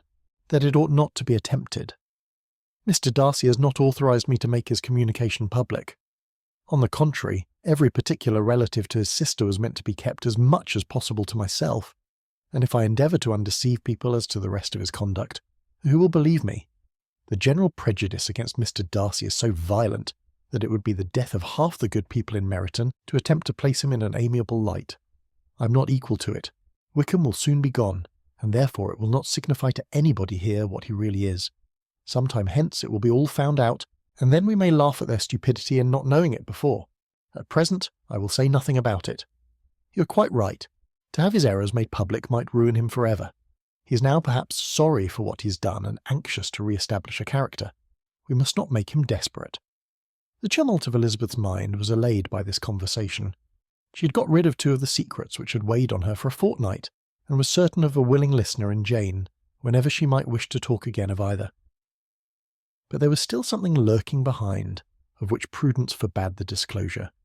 She dared not relate the other half of Mr. Darcy's letter, nor explain to her sister how sincerely she had been valued by his friend. Here was knowledge in which no one could partake, and she was sensible that nothing less than a perfect understanding between the parties could justify her in throwing off this last encumbrance of mystery. "And then," said she, "if that very improbable event should ever take place, I shall merely be able to tell what Bingley may tell in a much more agreeable manner himself. The liberty of communication cannot be mine till it has lost all its value." She was now, on being settled at home, at leisure to observe the real state of her sister's spirits. Jane was not happy. She still cherished a very tender affection for Bingley. Having never even fancied herself in love before, her regard had all the warmth of first attachment, and from her age and disposition, greater steadiness than first attachments often boast. And so fervently did she value his remembrance, and prefer him to every other man, that all her good sense and all her attention to the feelings of her friends were requisite to check the indulgence of those regrets which must have been injurious to her own health and their tranquillity. "Well, Lizzie," said Mrs. Bennet one day, "what is your opinion now of this sad business of Jane's? For my part, I am determined never to speak of it again to anybody. I told my sister Philip so the other day, but I cannot find out that Jane saw anything of him in London. Well, he is a very undeserving young man, and I do not suppose there is the least chance in the world of her ever getting him now. There is no talk of his coming to Netherfield again in the summer, and I have inquired of everybody, too, who is likely to know. I do not believe that he will ever live at Netherfield any more. Oh well, it is just as he chooses. Nobody wants him to come, though I shall always say that he used my daughter extremely ill, and if I was her, I would not have put up with it. Well, my comfort is, I'm sure Jane will die of a broken heart, and then he will be sorry for what he has done." But as Elizabeth could not receive comfort from any such expectation, she made no answer. "Well, Lizzie," continued her mother soon afterwards, "and so the Collinses live very comfortable, do they? Well, well, I only hope it will last. And what sort of table do they keep? Charlotte is an excellent manager, I dare say. If she is half as sharp as her mother, she's saving enough. There is nothing extravagant in their housekeeping, I dare say." "No, nothing at all. A great deal of good management, depend upon it. Yes, yes. They will take care not to outrun their income. They will never be distressed for money. Well, much good may it do them, and so I suppose they often talk of having Longbourn when your father is dead. They look upon it quite as their own, I dare say, whenever that happens. It was a subject which they could not mention before me. No, it would have been strange if they had, but I make no doubt they often talk of it between themselves. Well, if they can be easy with an estate that is not lawfully their own, so much the better. I should be ashamed of having one that was only entailed on me." Chapter 41. The first week of their return was soon gone. The second began. It was the last of the regiment's stay in Meryton, and all the young ladies in the neighbourhood were drooping apace. The dejection was almost universal. The elder Miss Bennets alone were still able to eat, drink, and sleep and pursue the usual course of their employments. Very frequently were they reproached for this insensibility by Kitty and Lydia, whose own misery was extreme, and who could not comprehend such hard-heartedness in any of the family. "Good heaven! What is to become of us? What are we to do?" would they often exclaim in the bitterness of woe. "How can you be smiling so, Lizzie?" Their affectionate mother shared all their grief.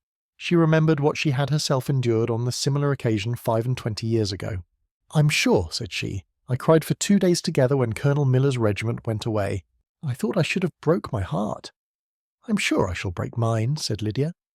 "If one could but go to Brighton," observed Mrs. Bennet. "Oh yes, if one could but go to Brighton, but Papa is so disagreeable. A little sea bathing would set me up for ever. And my Aunt Phillips is sure it would do me a great deal of good," added Kitty. Such were the kind of lamentations resounding perpetually through Longbourn House. Elizabeth tried to be diverted by them, but all sense of pleasure was lost in shame. She felt anew the justice of Mr. Darcy's objections, and never had she before been so much disposed to pardon his interference in the views of his friend. But the gloom of Lydia's prospect was shortly cleared away, for she received an invitation from Mrs. Forster, the wife of the colonel of the regiment, to accompany her to Brighton. This invaluable friend was a very young woman and very lately married. A resemblance in good humour and good spirits had recommended her and Lydia to each other, and out of their 3 months' acquaintance they had been intimate too. The rapture of Lydia on this occasion, her adoration of Mrs. Forster, the delight of Mrs. Bennet, and the mortification of Kitty are scarcely to be described.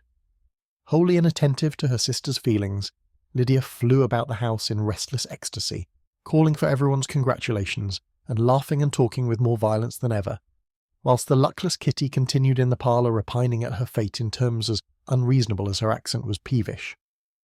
"I cannot see why Mrs. Forster should not ask me as well as Lydia," said she, "though I am not her particular friend. I have just as much right to be asked as she has, and more too, for I am 2 years older." In vain did Elizabeth attempt to make her reasonable, and Jane to make her resigned.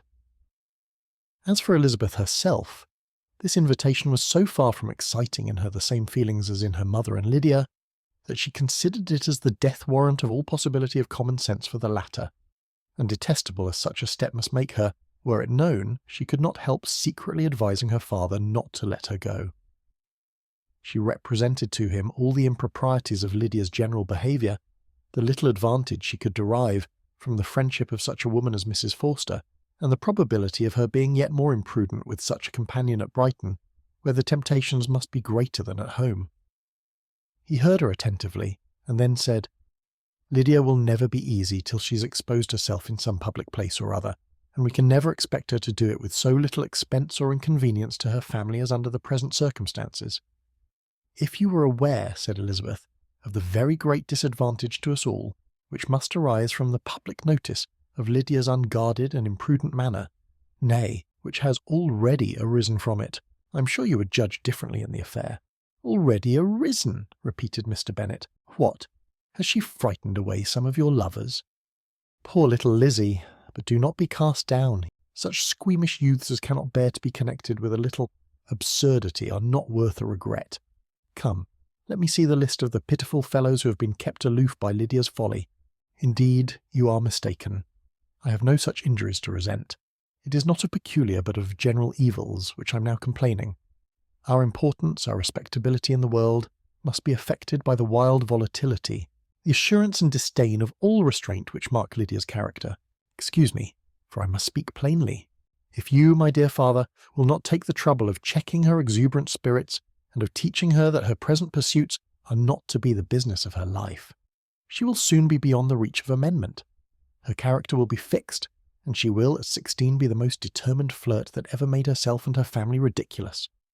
A flirt, too, in the worst and meanest degree of flirtation, without any attraction beyond youth and a tolerable person, and from the ignorance and emptiness of her mind, wholly unable to ward off any portion of that universal contempt which her rage for admiration will excite.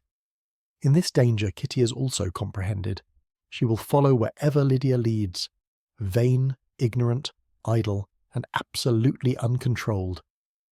Oh, my dear father, Can you suppose it possible that they will not be censured and despised wherever they're known, and that their sisters will not be often involved in the disgrace?" Mr. Bennet saw that her whole heart was in the subject, and affectionately taking her hand, said in reply, "Do not make yourself uneasy, my love. Wherever you and Jane are known, you must be respected and valued, and you will not appear to less advantage for having a couple of, or I may say 3, very silly sisters. We shall have no peace at Longbourn if Lydia does not go to Brighton. Let her go then. Colonel Forster is a sensible man and will keep her out of any real mischief, and she is luckily too poor to be an object of prey to anybody.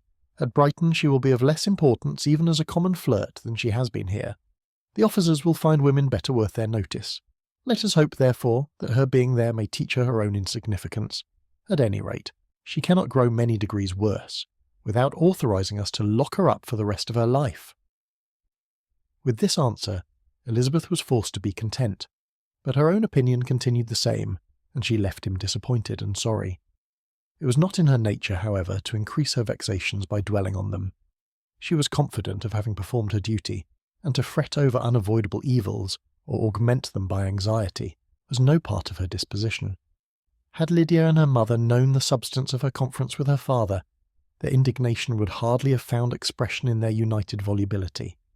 In Lydia's imagination, a visit to Brighton comprised every possibility of earthly happiness.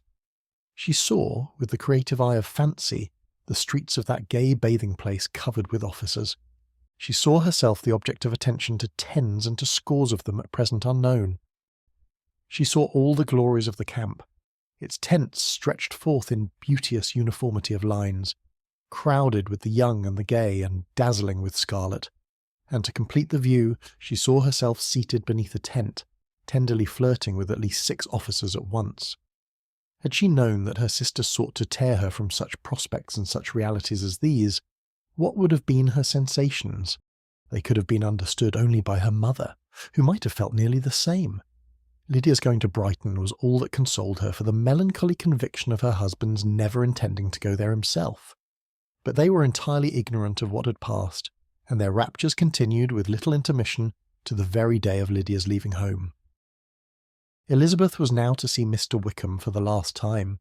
Having been frequently in company with him since her return, agitation was pretty well over. The agitations of former partiality entirely so. She had even learnt to detect in the very gentleness which had first delighted her, an affectation and a sameness to disgust and weary.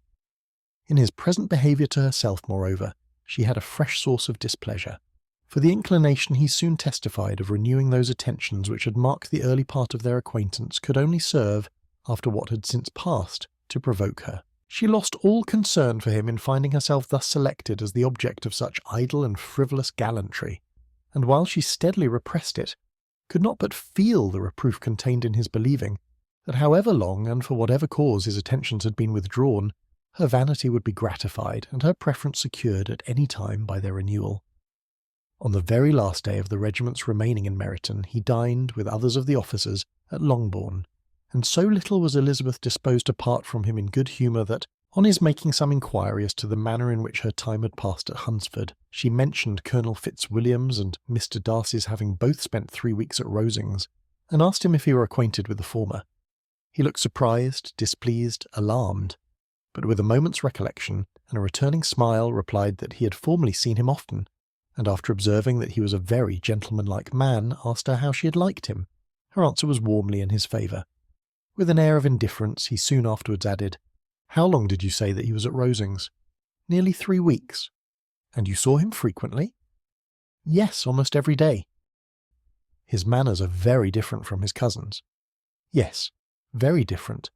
But I think Mr. Darcy improves on acquaintance." "Indeed!" cried Wickham, with a look which did not escape her. "And pray may I ask—" But checking himself, he added in a gayer tone, "Is it in address that he improves? Has he deigned to add aught of civility to his ordinary style? For I dare not hope," he continued in a lower and more serious tone, "that he has improved in essentials."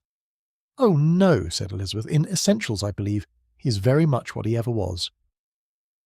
While she spoke, Wickham looked as if scarcely knowing whether to rejoice over her words or to distrust their meaning.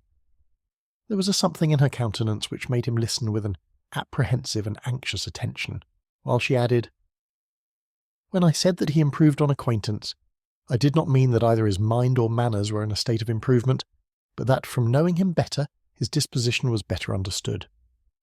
Wickham's alarm now appeared in a heightened complexion and agitated look.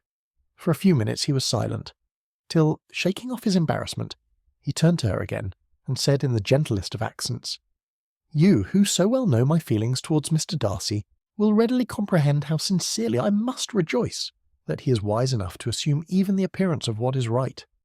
His pride in that direction may be of service, if not to himself, to many others, for it must deter him from such foul misconduct as I have suffered by. I only fear that the sort of cautiousness to which you, I imagine, have been alluding is merely adopted on his visits to his aunt, of whose good opinion and judgment he stands much in awe. His fear of her has always operated, I know, when they were together, and a good deal is to be imputed to his wish of forwarding the match with Mr. Bourg, which I am certain he has very much at heart." Elizabeth could not repress a smile at this, but she answered only by a slight inclination of the head. She saw that he wanted to engage her on the old subject of his grievances, and she was in no humour to indulge him. The rest of the evening passed with the appearance on his side of usual cheerfulness, but with no further attempt to distinguish Elizabeth, and they parted at last with mutual civility and possibly a mutual desire of never meeting again.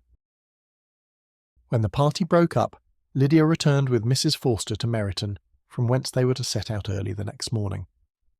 The separation between her and her family was rather noisy than pathetic. Kitty was the only one who shed tears, but she did weep from vexation and envy.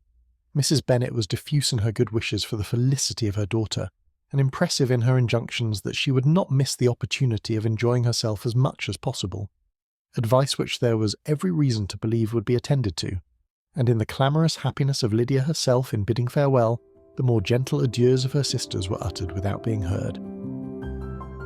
Chapter 42. Had Elizabeth's opinion been all drawn from her own family, she could not have formed a very pleasing picture of conjugal felicity or domestic comfort. Her father, captivated by youth and beauty, and that appearance of good humour which youth and beauty generally give, had married a woman whose weak understanding and illiberal mind had very early in their marriage put an end to all real affection for her. Respect, esteem, and confidence had vanished forever, and all his views of domestic happiness were overthrown. But Mr. Bennet was not of a disposition to seek comfort for the disappointment which his own imprudence had brought on in any of those pleasures which too often console the unfortunate for their folly or their vice. He was fond of the country and of books, and from these tastes had arisen his principal enjoyments. To his wife he was very little otherwise indebted than as her ignorance and folly had contributed to his amusement. This is not the sort of happiness which a man would in general wish to owe to his wife, but where other powers of entertainment are wanting, the true philosopher will derive benefit from such as are given. Elizabeth, however, had never been blind to the impropriety of her father's behaviour as a husband. She had always seen it with pain, but respecting his abilities and grateful for his affectionate treatment of herself, she endeavoured to forget what she could not overlook, and to banish from her thoughts that continual breach of conjugal obligation and decorum, which, in exposing his wife to the contempt of her own children, was so highly reprehensible. But she had never felt so strongly as now the disadvantages which must attend the children of so unsuitable a marriage, nor ever been so fully aware of the evils arising from so ill-judged a direction of talents which, rightly used, might at least have preserved the respectability of his daughters, even if incapable of enlarging the mind of his wife. When Elizabeth had rejoiced over Wickham's departure, she found little other cause for satisfaction in the loss of the regiment. Their parties abroad were less varied than before, and at home she had a mother and sister, whose constant repinings at the dullness of everything around them threw a real gloom over their domestic circle, and though Kitty might in time regain her natural degree of sense, since the disturbers of her brain were removed, her other sister, from whose disposition greater evil might be apprehended, was likely to be hardened in all her folly and assurance by a situation of such double danger as a watering place and a camp. Upon the whole, therefore, she found, what has been sometimes found before, that an event to which she had looked forward with impatient desire did not, in taking place, bring all the satisfaction she had promised herself. It was consequently necessary to name some other period for the commencement of actual felicity, to have some other point on which her wishes and hopes might be fixed, and by again enjoying the pleasure of anticipation, console herself for the present, and prepare for another disappointment. Her tour to the lakes was now the object of her happiest thoughts. It was her best consolation for all the uncomfortable hours which the discontentedness of her mother and Kitty made inevitable. And could she have included Jane in the scheme, every part of it would have been perfect. But it is fortunate, thought she, that I have something to wish for. Were the whole arrangement complete, my disappointment would be certain. But here, by carrying with me one ceaseless source of regret in my sister's absence, I may reasonably hope to have all my expectations of pleasure realised. A scheme of which every part promises delight can never be successful, and general disappointment is only warded off by the defence of some little peculiar vexation. When Lydia went away, she promised to write very often and very minutely to her mother and Kitty, but her letters were always long expected, and always very short.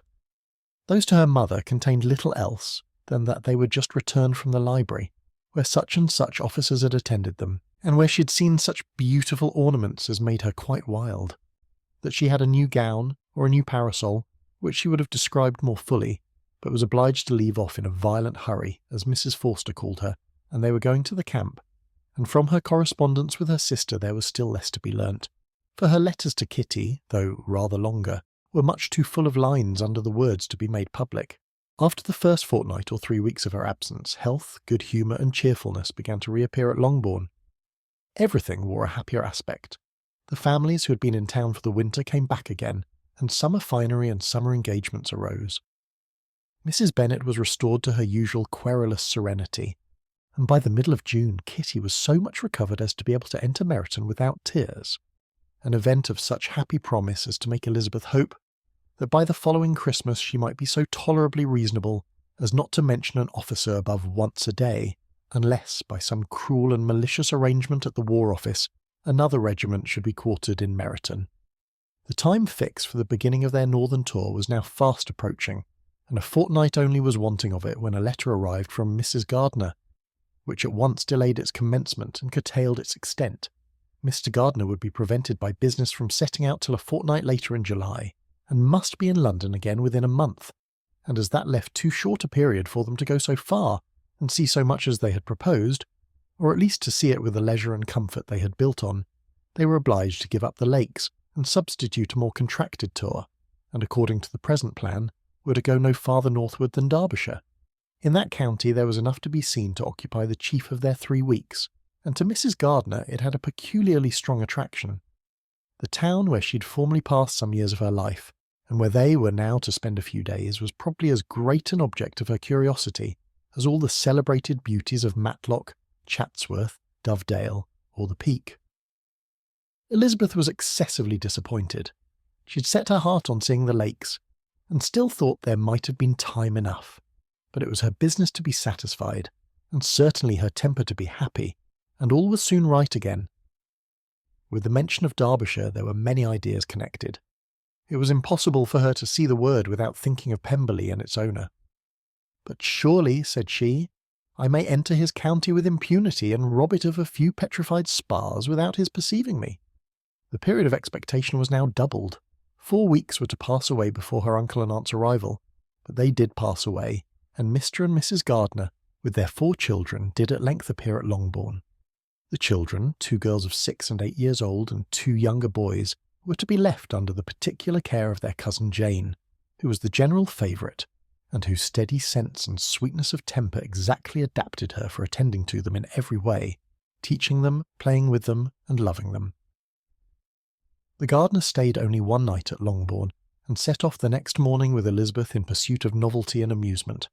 One enjoyment was certain, that of suitableness as companions, a suitableness which comprehended health and temper to bear inconveniences, cheerfulness to enhance every pleasure, and affection and intelligence, which might supply it among themselves if there were disappointments abroad. It is not the object of this work to give a description of Derbyshire, nor of any of the remarkable places through which their route thither lay. Oxford, Blenheim, Warwick, Kenilworth, Birmingham, etc. are sufficiently known. A small part of Derbyshire is all the present concern. To the little town of Lambton, the scene of Mrs. Gardiner's former residence, and where she had lately learned that some acquaintance still remained, they bent their steps, after having seen all the principal wonders of the country. and within 5 miles of Lambton, Elizabeth found from her aunt that Pemberley was situated. It was not in their direct road, nor more than a mile or two out of it. In talking over their route the evening before, Mrs. Gardiner expressed an inclination to see the place again. Mr. Gardiner declared his willingness, and Elizabeth was applied to for her approbation. "My love, should not you like to see a place of which you have heard so much?" said her aunt. "A place, too, with which so many of your acquaintance are connected. Wickham passed all his youth there, you know." Elizabeth was distressed. She felt that she had no business at Pemberley, and was obliged to assume a disinclination for seeing it. She must own that she was tired of great houses. After going over so many, she really had no pleasure in fine carpets or satin curtains. Mrs. Gardiner abused her stupidity. "If it were merely a fine house richly furnished," said she, "I should not care about it myself. But the grounds are delightful. They have some of the finest woods in the country." Elizabeth said no more, but her mind could not acquiesce. The possibility of meeting Mr. Darcy while viewing the place instantly occurred. It would be dreadful. She blushed at the very idea, and thought it would be better to speak openly to her aunt than to run such a risk. But against this there were objections, and she finally resolved that it could be the last resource if her private inquiries as to the absence of the family were unfavourably answered. Accordingly, when she retired at night, she asked the chambermaid whether Pemberley were not a very fine place, what was the name of its proprietor, and with no little alarm whether the family were down for the summer. A most welcome negative followed the last question, and her alarms being now removed, she was at leisure to feel a great deal of curiosity to see the house herself, and when the subject was revived the next morning, and she was again applied to, could readily answer, and with a proper air of indifference, that she had not really any dislike to the scheme. To Pemberley, therefore, they were to go. This has been Pride and Prejudice by Jane Austen, an Echoes from the Dust recording with narration by Christopher West, and music by Cody Martin. If you're enjoying this audiobook and would like to see more, please consider liking and subscribing, or explore our catalogue celebrating classical literature through unique, book-inspired retail items at echoesfromthedust.com, link in the description. Discover elegant gifts, decor, apparel and stationery, inspired by timeless works like Pride and Prejudice, perfect for book lovers, collectors, and anyone seeking to bring literary classics into modern life. Thank you